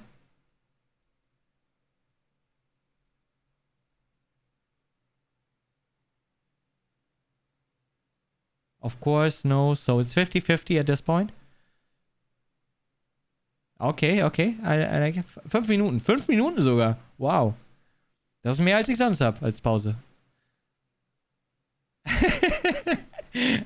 Okay, we are going for a quick kiss and break. Thank you, chat.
Yep.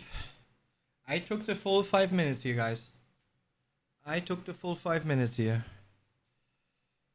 I mean, you gave it to me, right? Hey, Adam. Shootmania, did you never play this? No, I never played it, actually. I never played it.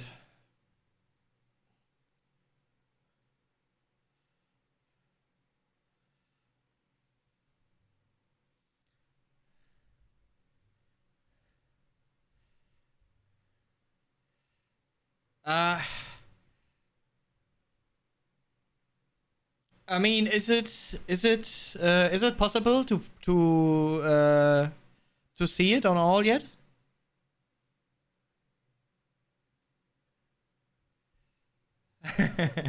Like first oh, okay, great. So I can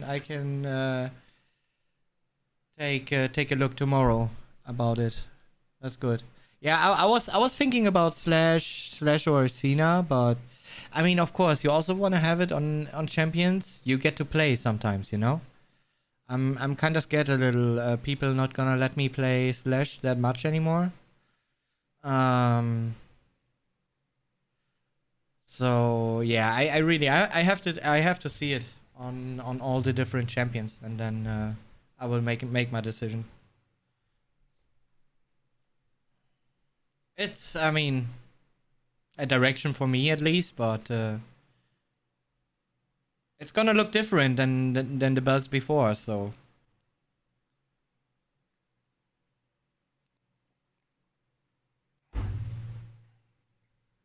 not sure if anyone noticed yet in game. Let's just start Quake real quick, because I can actually show you guys how it's gonna look like.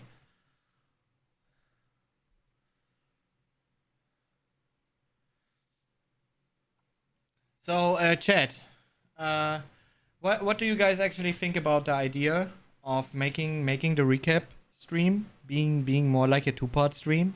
So we do like one more match, and tomorrow we gonna do all the other matches, because otherwise we gonna hang here like until 3 a.m. or something.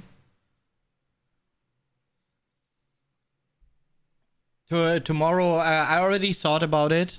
Tomorrow stream would start like 20, and then, you know, we not gonna have like 2 hours talk before, maybe only 1 hour then, and then we hop right into games and discuss things. Let me see. So like,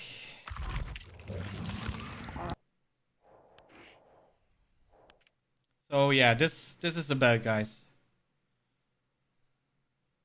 It's white, not oh wait, nice, not black this time.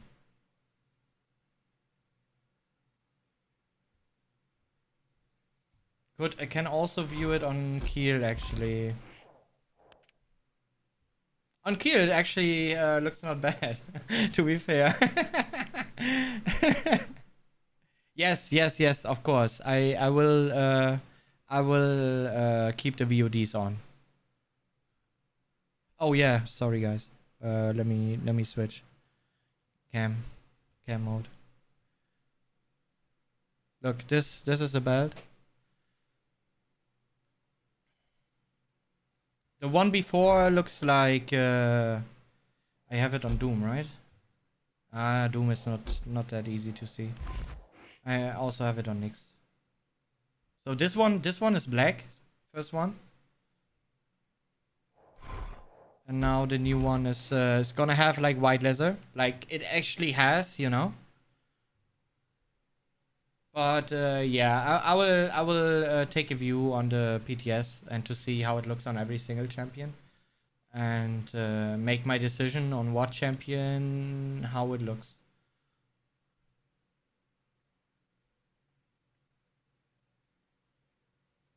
So most likely I will be the only one having the white belt, I guess. I mean, depending if there's gonna be a next belt, it if it has a changed color.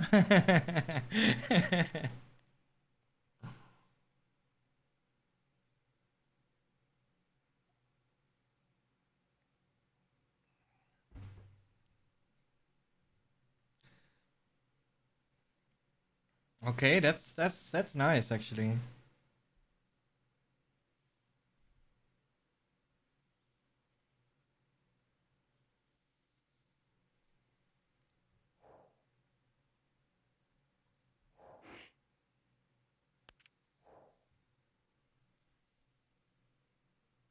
Would Kiel be your choice? I mean, it looks good on Kiel. I'm not gonna lie, right?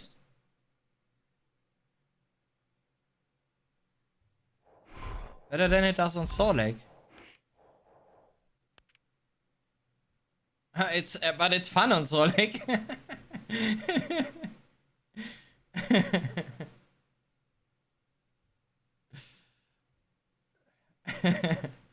So somehow this is really funny.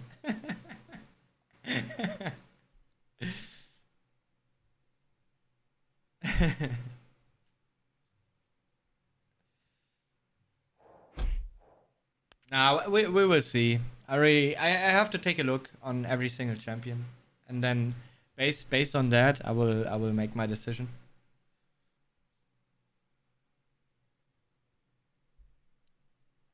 Thanks for all the follows, by the way, guys. Thank you, Kari. Vielen Dank, Kari, für den Resub. Welcome back. Dank dir. Vielen Dank. Ich hoffe, du bist noch da.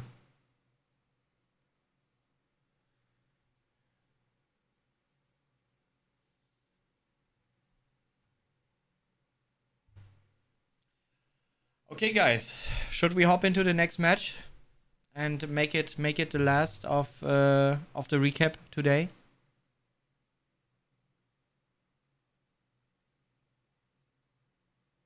G Pro wired actually shape. I like more.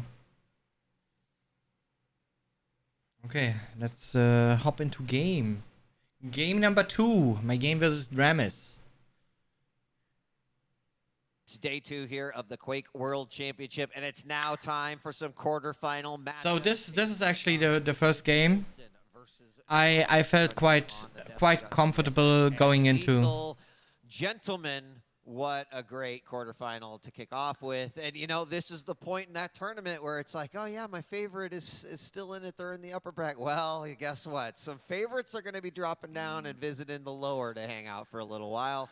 And this is the first of those matches. Yeah, and we said earlier that today is maybe the day where we're starting to see some upsets. This, for me, might be a sneaky one of those. I thought we saw K1llsen yesterday, and he wasn't entirely convincing. And in the past, we've also seen that K1llsen, this is my hypothesis, K1llsen puts more pressure on himself when he's seen as the favorite. The event he won back in the day, no one was talking about K1llsen. He came out of the woodwork to win that one. But any event he's gone in, having had a solid season, having done really, really well, he places decently, but for his standards, it's not enough. And so I think this is a big event for him to prove those kind of doubters wrong. He's right there. I totally agree. I'm putting a lot of pressure just on myself. Like he's obviously been that #1 seed. He looks so damn good throughout the entirety of the season. But I wouldn't say he has land jitters, but there's very small moments where he seems a bit off-key, and he's hoping that he can rectify Man, that. But these records, it's insane. Like, every time I see it, so many 3-0s. It's really, it's so insane. I don't know myself how I pulled it off, really. Like, so many players have been so dangerous. Like, seriously. Like, my game with Zanaku was so close, like 1-0 on Ruins, the first map. Versus Dramis, playing on high ping, so risky. Versus Psyjip. Maxter, CNZ, who also played an incredible season, you know, like. And yeah, let's not forget about Razy and Rafa, like both 3-0. I don't know how I made it happen. Transition. K1llsen does sometimes fully transition across all his expertise in the online environment to here, but sometimes he does not. But hopefully we'll be able to see more of him as the time goes. We've only seen one series, but we'll see how things progress. And you can just see right from there. I mean, that's sick. Oh yeah, that's true.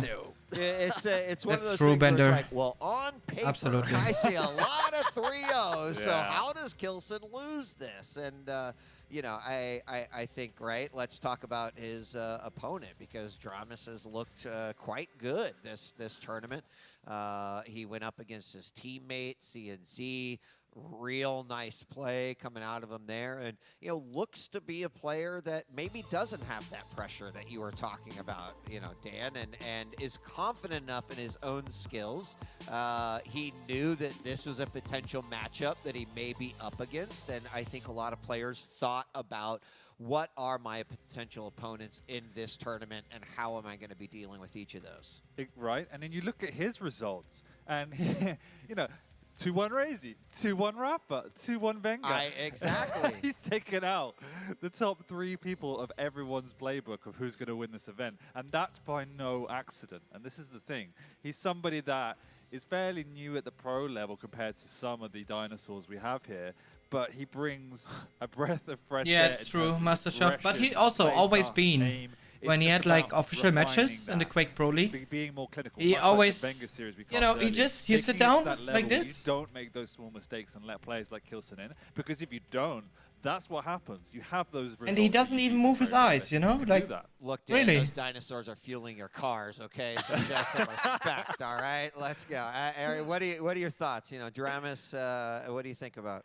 Literally, Dramus is one of those players in previous seasons. Every time he came to a stage final or, like, you know, the Quake World Championships, we were like, where was this Dramus? Like, throughout the entire Hey, season. Hannibal Zero, We thank you, saw man. that Thank you version very of much. Dramus. Probably half the season, especially the first half, taken those 3 players, like basically all the favourites in the competition. And now that those 3 weeks have come by and he's now practiced and been at the peak performance, again, you're saying about the pressure, he's ninth seed. He hasn't got much pressure, so he just does well. Not any I just can came on think stage of, early, and actually. He's just went up fit and ready to go to try and take him down. And this is the difference between the two, which is why it should, well, maybe just go all the way. Yeah. You ready to look at the picks and the bands? Oh, man. Let's take a look at the picks and the bands as we bring them up right here and see how this might play into the storyline that we're seeing here. Corrupted Keep's going to be our first map, picked by K1llsen. Dramus is going to throw Ruins into the ring, and then Awoken as the final matchup. What was the ooh? It was the Slash versus the Galena on Ruins. That is quite a dynamic. Yeah, across the board, pretty decent. That's the only one I'm going to concentrate on, just because obviously the speed differential is there. We know from experience Dramus favors playing either with a heavy champion like K1llsen, just to really use that stack and bully his opponent. Hast du reingemacht, absolut verdient. Etwas hochnäsig am Ende das Interview von dir, aber absolut proud. Hochnäsig? Was waren da hochnäsig? It is a very particular play style, particularly on Ruins, because you just have to set up camp. Yes, Tatanka. Down in the heavy, 14 years old son. Get your Fortress of Solitude up with the totems, and then just play slow. And that's not what I see from Dramus. He's capable of it for sure, but it's not what I see. Whereas K1llsen with that slash can open up the angles of the rail, and if he does string them together, it's a lot of pressure. So we need to see the more clinical side of Dramus there, not the flashy execution. And that's why it's a bit of a strange one for me. Naja, das konnte aber auch jeder sehen. So we're going to skip that little bit and see what, it's like you said there, at some point, if he gets to a best of 7, Das war ja ein Fakt. And Dramus, he bans Insomnia. I don't think he's Hey, banned Caesar. it because K1llsen's not very good at it. He's just banned it just for his own sake, because some of K1llsen's worst maps has been sometimes on the likes of DM Ruins, but it depends on the circumstances. Und dabei habe ich gesagt, dass zumindest spielerisch gesehen, wie ich meine Gegner bespielt habe, schon auf einem krassen Niveau war. Allerdings das gesamte Zusammenspiel noch nicht so geflutscht hat, wie es mal war. Aber da habe ich seither auch nie wieder hingefunden, leider.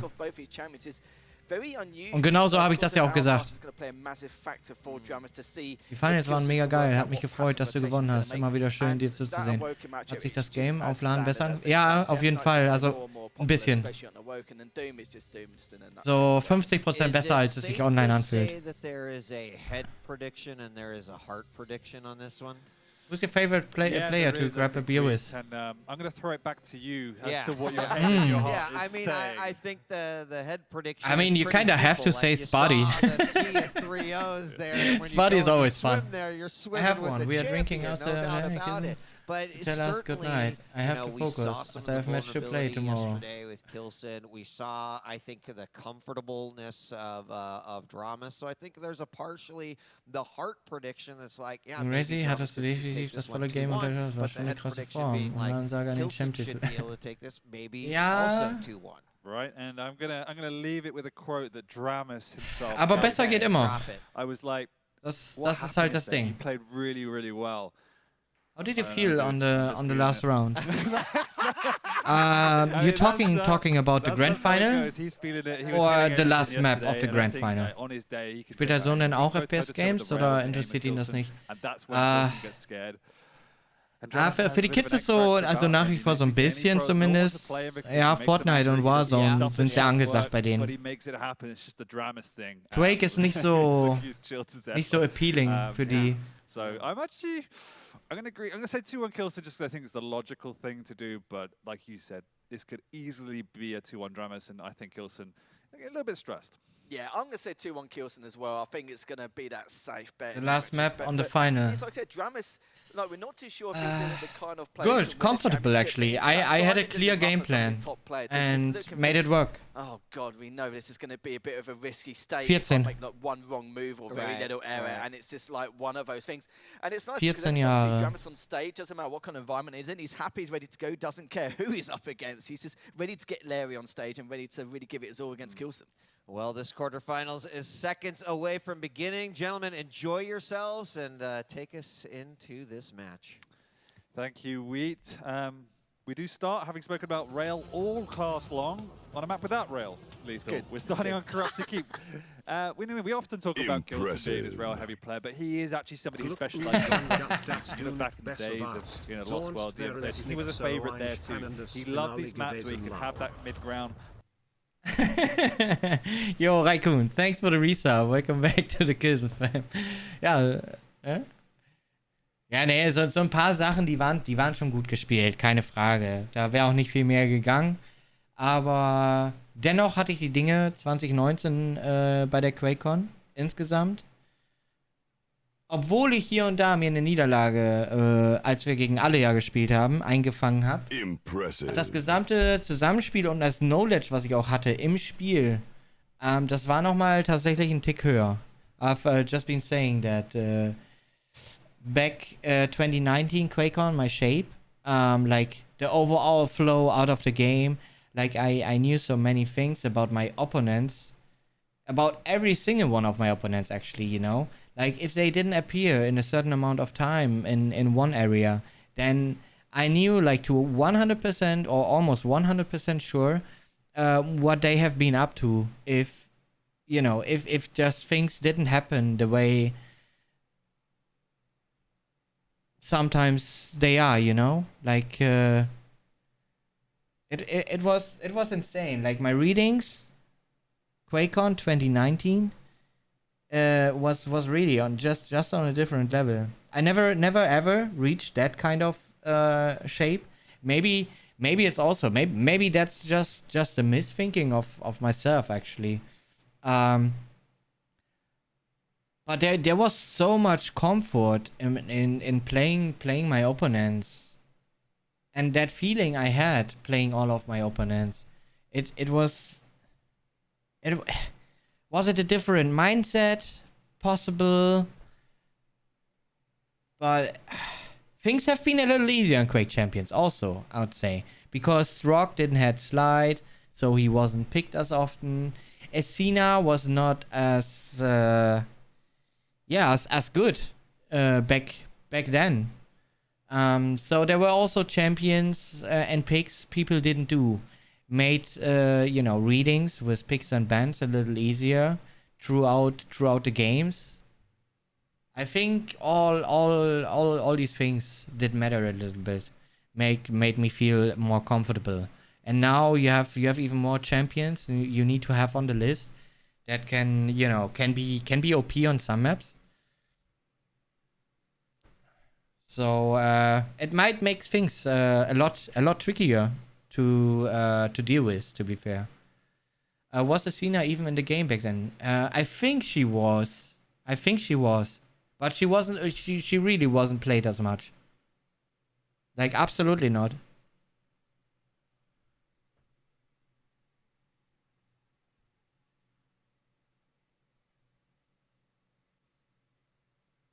I've never seen you on land so calm and composed. Oh, you should have seen me 2019.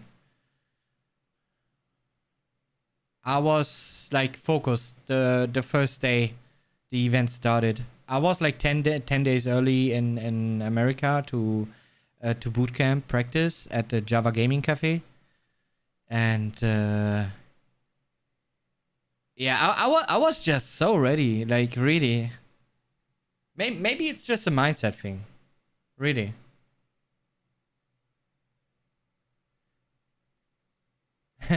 Thanks, Dr. Peng. You prefer Blood Run or Insomnia? Blood Run, any day. Of course, Blood Run. Yo, Shine. Thank you very much for the sub and welcome to the K1llsen fam. Thanks a lot, man. I appreciate. Quake Champions actually. Herfy Durfy. Really. I love playing Quake Champions. I would favor round base even more, but I can understand like logistically. It's difficult to deal with so many overtimes within the matches. So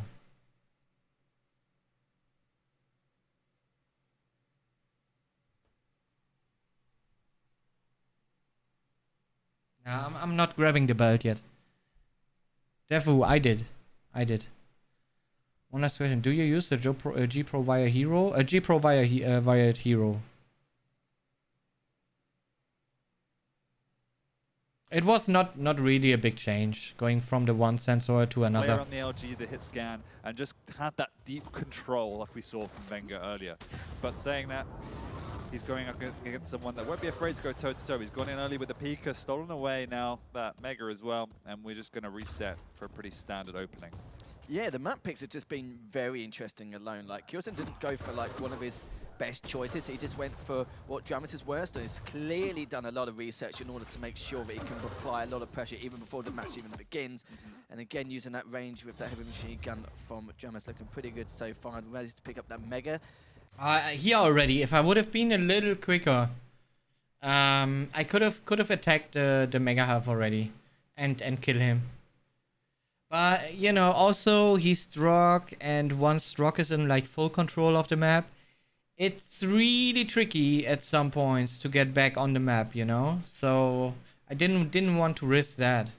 Not like I did against Standard King, you know? I didn't want to do the same mistake twice.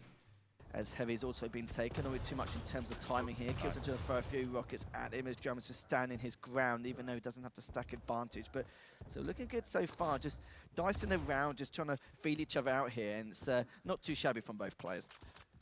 No, Dramus is definitely on the back foot, not able to gain any momentum, any items at the moment, but at the same time, he's not giving up too much damage to K1llsen. I also, you know, I noticed I could have dealt damage like this moment already on the Mega Half. I could have shoot my orb through the door close to the Mega, right? And then while Dramus takes the Mega and exits the Mega area, I could have done damage to him. I mean, I would have used my orb, yes, but I would have had the better position to do a lot of damage onto him actually. Maybe it would even led to a kill. And he's beginning to stabilize. The hard part about playing against K1llsen is that you know what he's going to do. He's going to set up on that mid ground. He's going to play slow. He's going to use the audio cues. The question is, how do I counter that? It's so difficult, and not many people have the recipe. It always will be. Dramus saying that is now beginning to build himself a nice little stack, got himself the Mega, and you can see pretty much bang on even now. In fact, Dramus is slightly ahead in terms of raw stack. He's got himself over to the heavy side of the map very, very early. Items are on the same time lethal, so they will just trade for now, and it's a very good and respectful. You said something about using some new gear after the finals. You still planning on changing stuff? Oh man, after things in the end went so well, I'm not sure. Never change the running system, right? Respectful opening, saying that K1llsen's being proactive here. He's got a little bit of a delay. Yeah, still just currently working out each other's rotations. We know how much of a pain in the backside Strog can be without Pika in this matchup, without the rail. Man, Clutch is fucking broken. Fast, you know, biggest stack in the game. Shield damage reduction ability. And the fastest champion in the game. Like,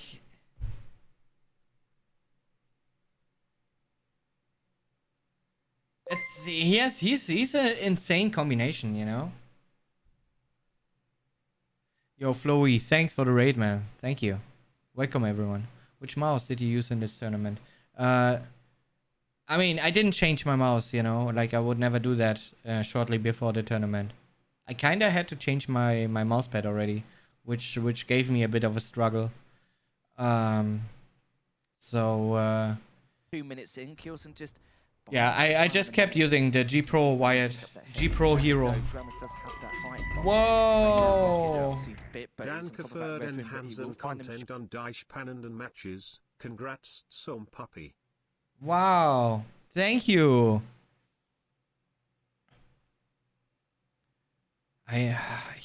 Ich kann deinen Namen nicht mal richtig sagen, ey. Das ist. Hier ist. IA.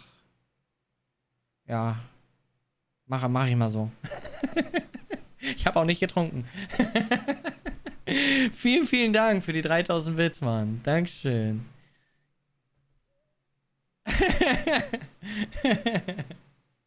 Vielen, vielen Dank. Ja, und ein doppeltes Danke natürlich.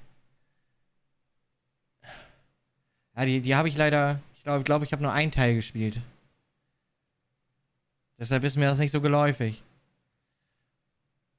I mean, I did try the G Pro Superlight for a while, but I don't like its default shape. Like, you know, it's just too thick for me, really. Like in the middle part, it's too bulky. So that's why I don't like using it. I don't feel as comfortable moving it around, you know. I did, and I do have the G303 Shroud Edition. I like it more than the Superlight, but it's a little too big overall, you know. If it would be a bit smaller, it would be better even for me. So, and I did play like both for quite a while. And after I struggled for too long, I just said to myself, okay, I'm just gonna go back to what has been worked in the past already, which was the G Pro wired, yeah, I also made it work, you know. Like, I made it work. Have you tried Caesar's Aerox or Prime? No, I don't. I mean, it's not like I'm buying, you know, left and right. I mean, I always, most of the times, I use a mouse until it's not being produced anymore. Like, that's the say. I played the G9X, you know, until it didn't get produced anymore. Then I changed to the G301, I think was the first version of it. But there was like issues with the sensor being a little loose. There was issues with, you know, buttons, like the switches being bad. Then there was the G303. So they kept upgrading the mouse like over and over again because it had certain like certainly it like many issues actually right off the beginning. But overall, I really like the shape. Like, it's smaller than the G303 Shroud Edition. It you know, it comes very close to the G Pro Hero wired version, actually. So that's why I also liked it. And also the past showed me that with flatter mouse, I just, you know, manage to play just more comfortable with my aim. So the heavy, and K1llsen's got his LG ready, finds him, uses the Pika instantly, but the Pika also gets taken out in just the same amount of time. Okay. So Mega's up as well. He does manage to grab that. The item's still not perfectly in sync, but not enough time to. So stacks are about the same here. Now Jam's going back and forward to trying to mess with K1llsen's head just a little bit here, but both of them. Now it's all about damage. Yeah, this machine gun was big. Sorry, the heavy machine gun. And I knew he wants to have like more armor. They're going to make a big difference for any future engagements. Getting the earlier damage, the free damage against your opponents, it adds up so much. Wow.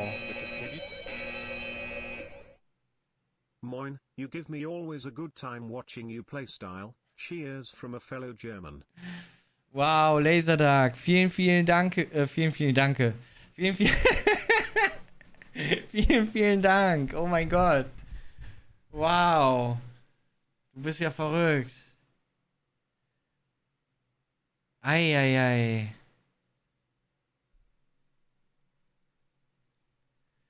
Du bist ja verrückt. Danke, wirklich. Ganz fettes Danke. Thank you very much. Oh my God. You give me always a good time watching your playstyle. Cheers from a fellow German. I mean, man, what can I say? Like this stream is already kind of a thanks to you guys. Following, watching, being with me, you know? What can I say now? Man. 100.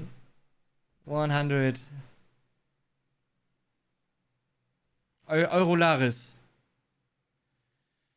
Man, you insane. Thank you very much. Vielen Dank, Mann. Dankeschön. Hey, NVC. Ja, schön dich dabei zu haben auf jeden Fall. Ich meine, was kann ich jetzt sagen, ey? Echt mal. Also schön natürlich alle euch dabei zu haben, ne? Aber wenn es natürlich so gefällt, das freut mich natürlich sehr. Klar, dafür mache ich das. Vielen Dank, Mann. Hey.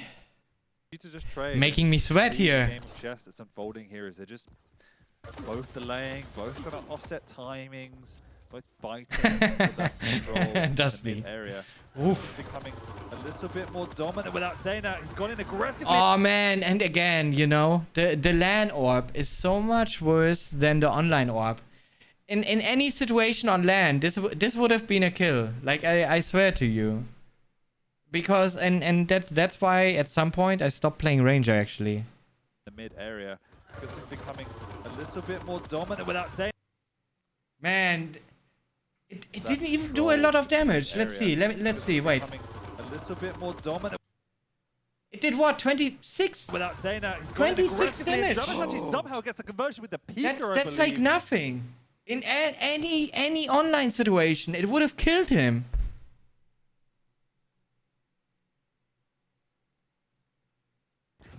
That was close, but also K1llsen knows his prey is low. That's why he's gone flying in. There is no orb, so it's all just by foot, and he makes it count. But again, I tell you, any online situation, it would have killed him, because his hitbox on the server would have been a little behind, and that's what we are used to because we only have online to practice, right? Now, LAN orb needs to be more accurate on the enemy model, because there's the desync between the players is much smaller on LAN, of course, you know. So it really needs to be on. But like I said, that's why I at some point stopped playing Ranger, especially against faster champions. What? And that's actually a strength of Ranger in online environment, you know. Like, you can play him really well against Anarchy because of the burst damage. You can play him really well against Ascena because of burst damage. But then here on LAN, it doesn't work as good as online. It's a messy couple of frags that was. Yeah, we had such a slow start and then just a catastrophe over the course of the last 20 seconds. Right. Items are up, Mega's been picked up. K1llsen hasn't gone for it yet. He's kind of and ahhing about it to see what he wants to do, but he's going for the battle of attrition, just go for the light, go for the heavy straight after. It's perfectly understandable. What's specified as possible, but it's delayed it very heavily. I like this from K1llsen. This will definitely throw Dramas off if he decides to change his priority. The big question here has to be done with the HMG. Hasn't got a lightning gun. Needs to do this old school. Orb comes out, tries to catch him mid-peak. I was hoping to hit one good rocket here on him. That's why I pushed in. And I also, on top of it, I dodged Pika, of course. And he had to cancel it because he was scared. But I was hoping for a good rocket on him. Pika doesn't actually succeed, and now he's worked himself out of position. They're both going to continue to rain down a little bit of pain from afar. Dramis respecting K1llsen, though. I think that's a little bit of a mistake. Maybe not realizing how weak his opponent was and gives that up. He's in the heavy area, and you can see K1llsen's respect on the contrary, allowing Dramis to get away with that heavy. We continue this game of cat and mouse. May I ask you what you thought of the tables? They use secret leg magnets. I heard they can be a little wobbly. Overall, they were alright. Of course, they are not as stable as my lead desk, because the legs, is it called like that, are much thinner, you know. So yeah, because of that, like the surface on top, everything was good. Like, and there's also like a big leather, magnetic leather top you can put on the surface, so you're not flat on the metal surface, which is actually quite a cool idea. To be fair, I like that concept a lot. Like really, the top was fine, but yeah, I mean it was. I have already been sitting on much more wobbly tables, you know, like really much more. So it was okay, especially, you know, you could set up your chair a little, that it's pushing a bit on the table, and then it wasn't wobbling around anymore, you know. So it was a little depending on how you sit on the desk itself. I mean, you could also, you know, put your belly a bit on it, and it would stop the shaking. So yeah, this is a very difficult route to take. I mean, they were okay, really. Too direct. Oh man, these rockets were so good actually. I mean, I don't understand why Dramis even did try to push here. Like, there was no reason for it, right? Yeah, this is a very difficult route to take for Dramis. And this is not supposed to be in too direct. And 3 100 damage rockets. I mean, what are the odds? It's a 3 directs in a row. What's that? Yeah, that's the first questionable play by Dramis of the game, and K1llsen absolutely makes that one pay. Wasn't really a need to contest for that. Saying that he's actually gone out extra aggressive here. K1llsen. And again, these rockets. This is actually with a drop down. But this is where I started to feel like so comfortable about myself, really. You had the advantage in terms of stack, but not in terms of positioning. 3 directs in a row. I'm not going to be forgetting that in the long while. I can tell you that. It's not something you see every day. K1llsen keeping the high ground, coming up for his next mega in 7 seconds. As K1llsen now just double checking the whereabouts to see where he is, also collecting his hourglasses in case it does re-engage. Yeah, I'm not sure why I did this here.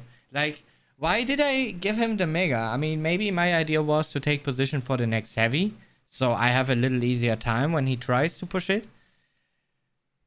But I mean, I had orb ready, I had rockets, but at this point I stopped to trust orb plays, you know. So that was a little of a reason for me to not go for the mega fight here.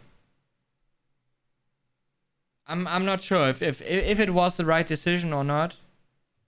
Let's see what happens next. Being picked up by Dramis, but Heavy's up in the next few seconds. The damage. Standing his ground with that heavy machine gun. Another 15. Yeah. And said, of course, every little helps in terms of. Not sure if it was really worth it, to be fair. This damage, which does add up over. I mean, I have a major position again above him, you know. But still. Yeah, but it's still very cagey from both players. K1llsen appreciates. I mean, now this rocket, of course, it did help a lot. That Dramis is going to small armor is up again, though. That big rocket. Yeah, his rocket was big here. By a similar counter from Dramis. But now I had a good idea, actually. Split between the items. So if anyone manages to get a clean pickup, they have the opportunity to scuttle himself across. And K1llsen's done exactly that, but he's been met by the LG of Dramis dropping into it. Nevertheless, K1llsen has the stack, and he takes another. I mean, I'm not sure if I really did it intentional, you know, to set up for that kind of situation. It did work. Frag. 4.5 minutes to go, but only 3 frags in it. But from what we've seen so it was still, I'm not sure. I think I could have easily gone for the mega fight there. Like, really. far, going to be difficult for Dramis to get himself a comeback as K1llsen is setting up nicely in the mid game. Oh, that arrow kid. Saying that, Whoa. that's what happens. Unbelievable, but it's just that recovery process now. Dramis does manage to get all his HP, but no armor to his name as. And now I think, yeah, I was like too slow going for the heavy now. 5 seconds though, and this is where he needs to make a. If I would have taken the LG route, pushing the heavy, I could have easily done some good damage there. Like easily. Heavy won't be contested in its entirety from K1llsen that time round, using that stroke. Not its full potential, but just get a little bit of info just to fully confirm what exactly going on top mid as Mega's coming out in the next 10 seconds. Wait, is Dramis about to fall asleep here? I always like I really love his static position, really. So fun. And how he just stays like it, really. I could never do that. So I have to dive on in for the road room. That was a very dicey rocket there from K1llsen. Very close for Dramis, but Dramis, lucky, does save his bacon. Ah, he now. did good damage Still here only with 2 heavy frags machine behind. gun. Still plenty of time with the mobility, the wide variety of strategy you can use of him. But yeah, he still Definitely needed a huge LG. I knew opportunity about to it, come so back. it was easy for me to get heavy here. Great major right. But then again, good 60 damage here by him. K1llsen delaying once again. Dramis obviously seeing that, so it's not a trick, but it has put more separation, and that increases the pressure on this rotation. K1llsen is definitely going to be able to pressure this, but Dramis knows exactly what's up. He's got his opponent trapped here. He knows he's done quite a lot of damage. Trying to force something out. No orb available just yet, and K1llsen's being whittled away. Dramis might even go in for the kill here if he can get a hit. Big rocket, there it comes. Will he go flying on you? Yes, he will. The orb is there though. Oh, I did such a good escape here. Away, is he going to go for this mega? No, he's just playing a backwards game. Going on the rotation, but Dramis caught that. He's read it with. And again, another good Mega's up escape. and Mega's gone. Got Mega. That was super unfortunate. Really great play by Dramis, but K1llsen, the trickster he is, lives to fight another day. Yeah, I think Dramis wanted that heavy anyway over the Mega, so it made perfect sense. But the Mega for K1llsen was huge. No, I actually didn't. I mean, I saw him playing, yes, but I didn't look at it in detail. Controlling that department. Then this is where Dramis could tie things up a little bit easier than expected. 2 minutes 20 left. Dramis just standing his ground, just making sure to pick up this heavy before he approaches K1llsen once again. Some good damage though as he pushes him all the way over to the heavy machine gun area. That could be a good rocket for him, and now just trying to circle his way around and just. But with all the damage Dramis is doing all the time, the stacks at this moment is about the same, you know. Forcing him to take those same routes over the heavy machine gun to heavy area. K1llsen is desperately trying to be efficient as he can with these major items, trying to put a little bit more delay on it, trying to use it at the very last second once he's taken damage. It's all about the small margins here, marginal gains, and Dramis is just trying to track this opponent down. He knows there's no orb, but at the same time, the positioning of K1llsen is such that he can't press in. The door is open to keep the pressure on this Mega, though. K1llsen's there, and he's so weak, but he just can't catch him. The orb is 20 seconds away. So Dramis can try and use that speed to his advantage. The question is, Impressive. how proficient is K1llsen's next layer of defense going to be? Yo, sure. Vielen Dank. Thank you very much for the resub. Welcome back. He's in a solid spot. Dramis knows where he is, but that's not the issue. The issue is, can I catch him without taking too much damage? Because the refrag will happen otherwise. I love that little rocket there through towards the hourglass. Wow. Dramis now. Looking to That try was and at plenty least of get as much damage. momentum But I as got possible Mega to try again. and catch him and throw Now before I need a you small can armor. see he's trying to do so much from a methodical standpoint, but K1llsen's just like, I'm gonna be on a defensive. I know. But my reads already in this map, my reads on my opponent are already stepping up, you know, compared to my first game.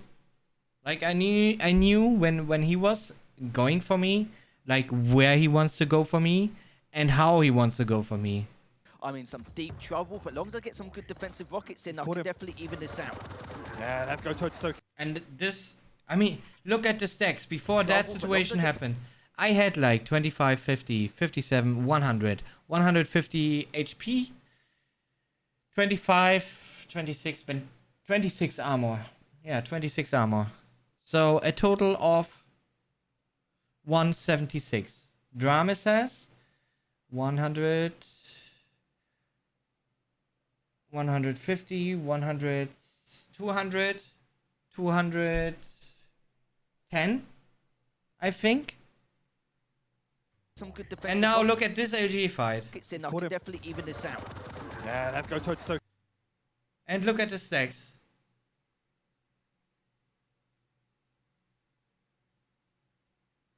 I mean, wow. What a setup, really. But of course, he came in with a little speed. I was ready for him about how he pushes me. But I had the perfect position to it. So he wasn't able to do as much damage to me as I did to him. K1llsen can't get away, but he's done so much damage. Jamis is going to go on the aggressive here. The peak is not up either. The heavy machine gun's there, but oh my gosh, K1llsen gets away once again. Yes, they might trade items, but this is the last hurrah for Dramis. There is nothing left in the tank. There's nothing left in terms of the timing. He's got to make it happen now, Lethal. The refrag's there, but K1llsen's got in, and he's got the winning frag. That was so good there from K1llsen. Such great defense overall. He's been waiting for the opportunity to get out for the last 3 minutes. And for a Ranger, it's not easy. Yes, you have that orb, but of course, orbs don't come every second. It's going to be one of those situations where he was able to get out so many times. But he made the right reads. He made the right assumptions on what Dramis is going to be up to here. And for a 6-2 victory compared to what it could have been due to the stack Dramis had most of the time, very, very efficient indeed. 20 items to the 17 of Dramis. A very close affair indeed, but that's going to be the first map heading in the way of K1llsen. But you kind of feel like, from Dramis' perspective, there were so many occasions where he probably thought, if I only had a rail, each and every single time, at least 3 or 4 different situations. But it's good stuff from K1llsen, definitely looking a lot better, very calculated approach compared to what we saw yesterday, and Dramis knows that, I wouldn't say it's a tall order, but now he's got to go back-to-back maps, but we are going to the next map, I think, will be, was it Ruins next? So there should be something for him to discuss and see what we can hey, iPass, thank you. Thank you very much. Because it's not something you normally see every day with Thanks the to Lily. Galena. Thank you. No, not at all. And that map one was fantastic from both sides. It was the smallest of margins from start to finish. Why do you prefer the wired hero over the wired? I mean, I don't prefer it. One player was positioning and managing that mid-range. It's just that the hero version is mostly available. In terms of scoreline, slightly more refined in terms of execution, and that, yeah, you rightly put it, the last 3 minutes of defensive. Like here in Germany, the PMW is not as much available anymore. Yes, he has an orb, but it's got a big cooldown, and so he had to play that absolutely perfectly, and he did. We do move onto a map now that is radically different in terms of scope. Has a new weapon in the aim was okay. Like if setup was alright, my aim was like super good. In between it was okay. Like alrightish chip damage, alrightish weapon use. Try and build that overstack and be wary of the angles, because that's what the slash will bring. She can open up the angles, she can get into your face earlier, she can cut up those exit routes. So getting out of that heavy area sometimes becomes a task in itself. So I am a bit fearful for Dramis here. I do think the slash is a great pick, and it's going to be a cagey game once again.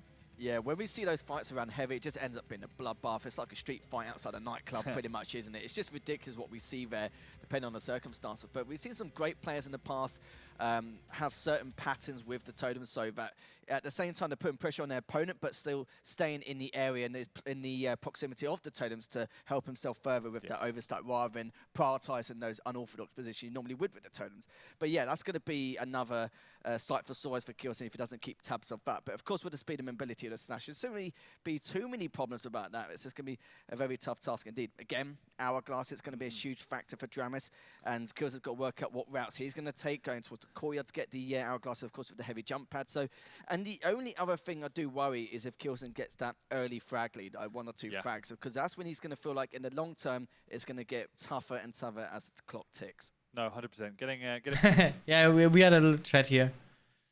He was Dramis was making fun of my slash with baby face on. Behinding us a slash is painful. We saw it in the previous map when K1llsen didn't have a speed advantage. And then I told him, yeah, it's the cutest slash in the world. That's exactly the situation going to be, but a little bit harder. What I'm definitely going to watch out for there is it's going to be the rail, going to be the way rockets. They're going to be the 2 pivotal moments in terms of opening up the game. I don't expect it to be a massively high-scoring one. I don't expect it to be massively quick either. And let's just see how Jamis plays this one. We know he wants to fight and wants to play fast, but he just has to rein that in for this particular matchup. Impressive. It's weird. You can't. Oh, like you made it. they've taken each other's characters or taken each other's champions in that respect. Normally, you expect Dramas to probably, you know. Uber John, hey. It's more of that reactive play. Welcome He back to the K1llsen thrives fam. off the Thank speed, you very much, man. thrives trying to go for those drive-by rails, etc. But now the shoes on the other Thanks a foot, lot, he's the man. one who's going Hope to you're doing try and great. Comply with what he needs to contend with here against that slash. But it's interesting to see him play with the Galley, and I'd like to see exactly what he's going to be up to and what he's going to be able Why to do you have do. in-ear and But it's over-ear like I said, the headphones? early I mean, game we're is gonna be sitting very there on difficult. It's gonna be stage. a game The of chess to a commentators certain are not extent, that but far away from it us. just depends on that first fragment. And if If we K1llsen wouldn't does, then use Jamis the is gonna over-ears, have a tough road ahead of him. He gets it himself. But we that's would where Jamis we has would got to hear decide the exactly how to commentators, hold you know. on to it whilst controlling his items against the speed of the slash. So second map of the series, K1llsen coming up I mean, 1-0 so in far this it's best of it's three okay in the actually, first really. finals, and we're gonna see if Jamis can I didn't take feel match a three, lot or if a lot K1llsen of closes pain out. over the past Dramis getting over the that past heavy week, I would already even with say. the There were outside moments rail. I felt a little exhaustion, but Going up. no pain Knows so far. K1llsen's only got a rocket to work with. The forfeits position. K1llsen sneaks away with the LG for now. And this is Did you the earn patience QPR we're talking belt about here. in K1llsen game? knows what's up. He knows his opponent is there. No. There's nothing you can do. Jamis say, hey bro, Yeah, come it out is. play. But K1llsen's got nothing to do with that. Second totem's up now, probably dropped on the jump pad. There we go. Now, the other challenge for K1llsen in this kind of situation will be just getting down into that area, trying to clear those totems out. It's a question mark whether he actually goes out of his way to do that. Just moving into the heavy space can be dangerous, but he knows his opponent Ah, is... that rail was so painful actually to happen, because otherwise I would have easily have control over the heavy area already at this point of the game. But because he hit that rail, he was allowed to push me. Found, and that's exactly what... So I had to leave it. Sneak on down, close it out. And he was a little lucky here that he didn't get pushed to the jump pad, and then it would have been an easy kill for me.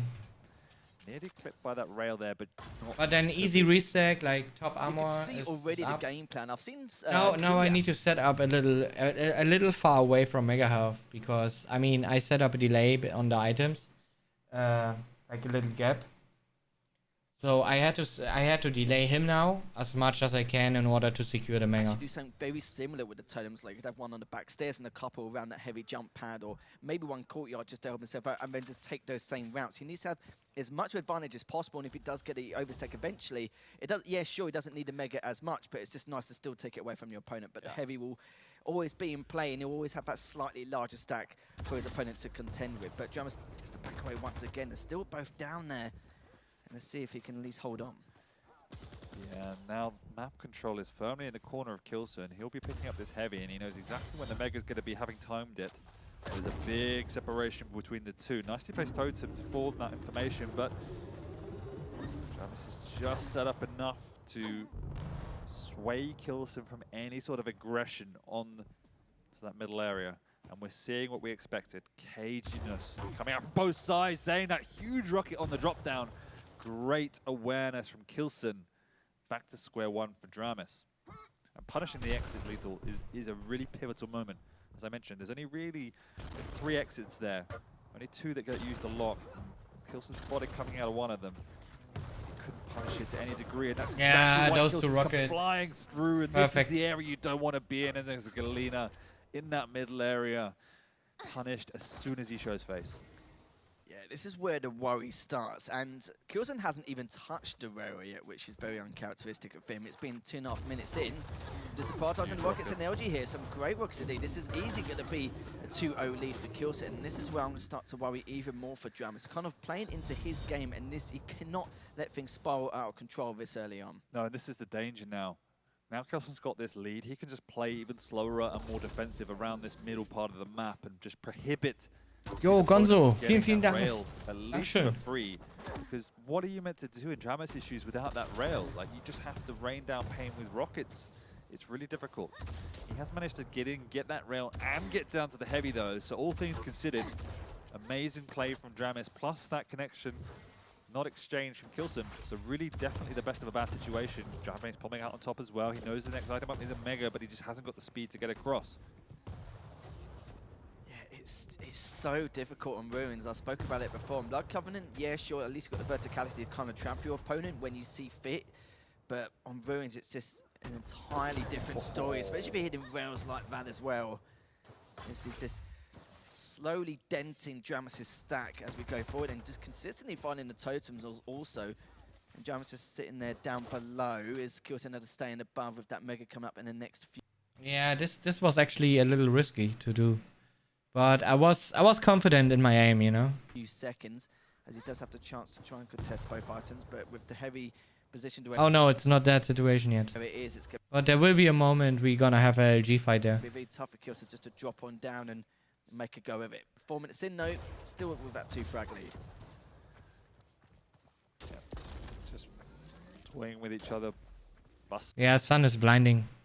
bustling for position here. K1llsen set up extremely early. Dramus is going to drop, but he's not going to commit. He hasn't hit any rails, so far too risky to make a maneuver down. And eating that rail in exchange means K1llsen might now feel confident to push in for this Mega. Yeah, I wanted to, but the totem actually slowed me down enough that, you know, put enough delay on me that I couldn't go to Mega anymore. Otherwise, I would have pushed on the item. Had to delay himself and check it, so we'll take the safer route and just make sure he punishes any sort of exit. But still, good exit damage here when he tried to get some armor. And there you go, 2 big rockets there, eating up all of the stack of Dramus. And it's so difficult to even get the lights because they're completely out of his rotational remit. And he's being punished for even daring to show face in a room of the light armor. This is so worrying. Now he's going to pick up the heavy, and it's just going to be constant pressure once again from K1llsen. And there seems to be no light at the end of the tunnel for Jones, but he's done quite a lot of damage there. With the benefit of the rockets, 30 HP. Can he get it done? Neither player wants to take the risk, but you could see Dramus was edging towards temptation just to at least get that first frag. But will he be able to? No, he does not, as K1llsen comes right from behind and gets the 4th one. Yeah, and we're seeing it in action. Just the lack of maneuverability and speed from Dramus on that Galena is a big problem. He's getting picked apart from K1llsen, who is cutting him off at every exit. And the lack of speed means Dramus is far too conscious of his positioning to get the light armors. He's reluctant to go out of this middle space. It's really, really hard for him to force positioning, and his rail hasn't been connecting anywhere near as much as he would have. Yeah, I mean, here you can already see, like, every time that Dramus tried to push in whatever way, I was always ready for him. And I always at least gave him the same amount of damage he gave to me. Wanted, in part because K1llsen Like every single time. limiting those rail fights. So my reading on my opponent was already working like really well. He's at now this he's point. he's hit 14. Sorry, he's 5-14, hit 50%.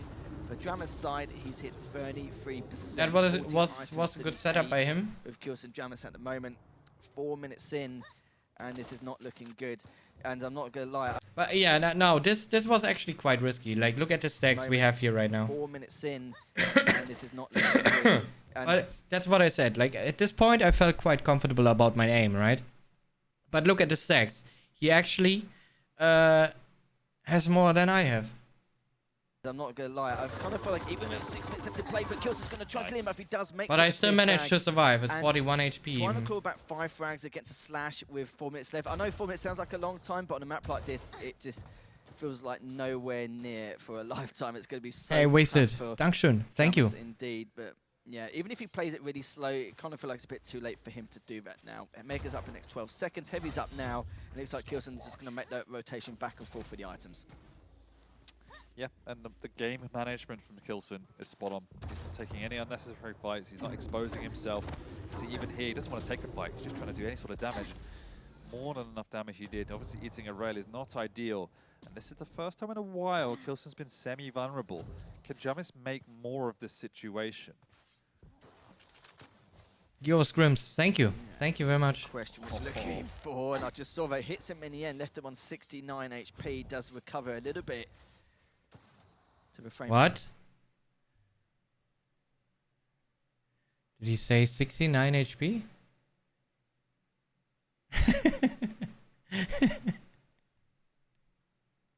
Himself from being available, but does manage to catch him as he went up that heavy jump pad. 3 minutes left. Decides to go back on through. I like that little play, but the only problem is the light hasn't appeared. Yo, Tissy, thank you. On 10 HP. Thank you very much. Thanks a lot, appreciate. But time is ticking. Good to have you. And you see, that's the first time all game Jamis had a run of play that went his way, got an exchange of damage that went his way, got the items, and caught K1llsen out of position. He made him punished. 7.5 minutes before that, K1llsen was playing pretty much perfect. So the question is, can he find 4 more opportunities within 2.5 minutes to even tie this up? Really don't know, but he needs to take some huge risks, which he has done. He needs to dive on it. Yeah, this. I mean, just look. Just here. This raid shot. Huge risk, which he has done. Look. Look where it's going.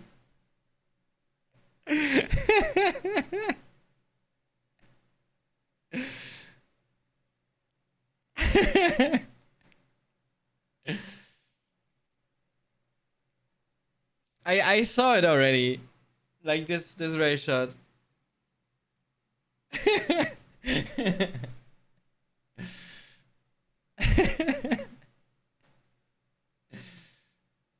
No, it was actually, it was not, I mean, even it looks like Drama's shot, but it was my shot.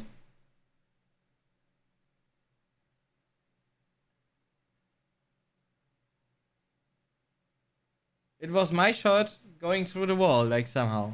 I don't know. Like, look. He rails me now. And now, I try to rail him.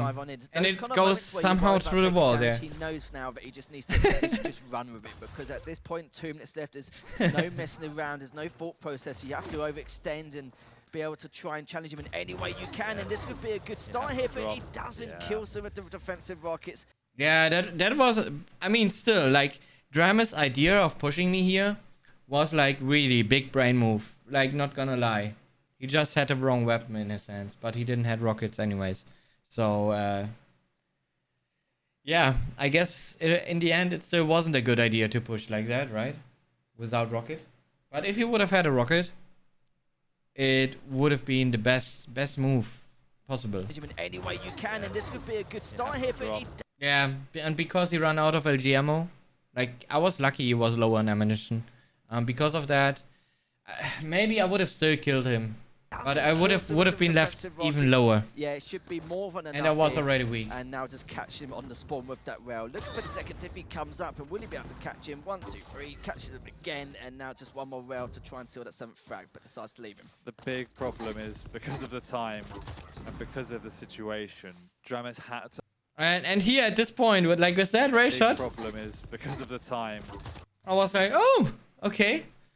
I'm feeling it a little better today. Okay, let's go. Situation, Dramis had to overextend. He went looking for his opponent. And then this happens.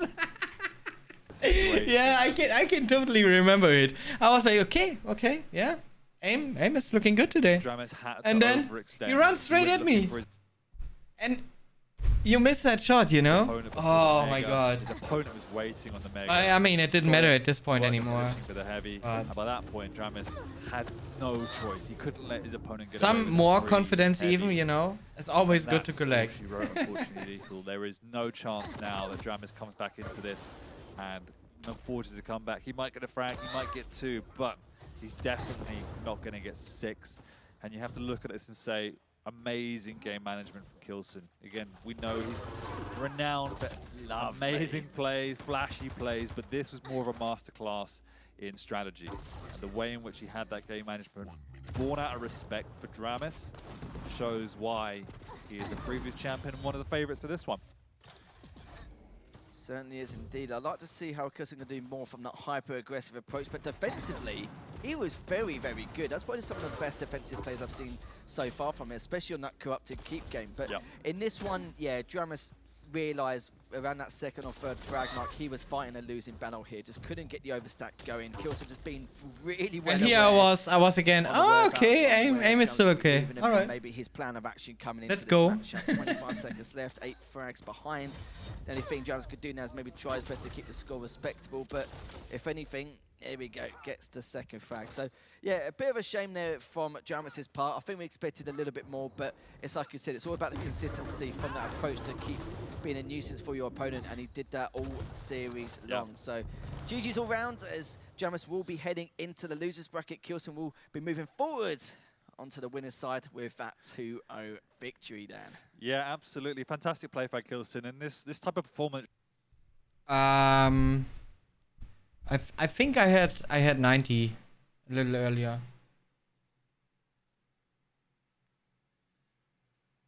But I was thinking about going to normal like default and adjust colors on my monitor only. But I'm not sure. Because it kinda felt good at the event, to be fair.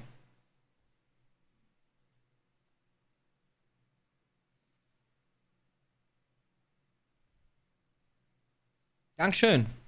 Fettpups. Dankeschön.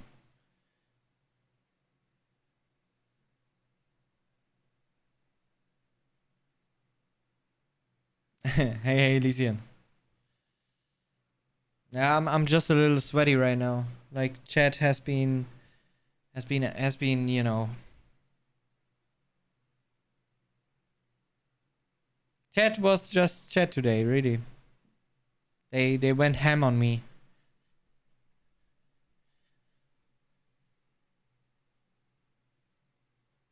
Chat is so sweaty today.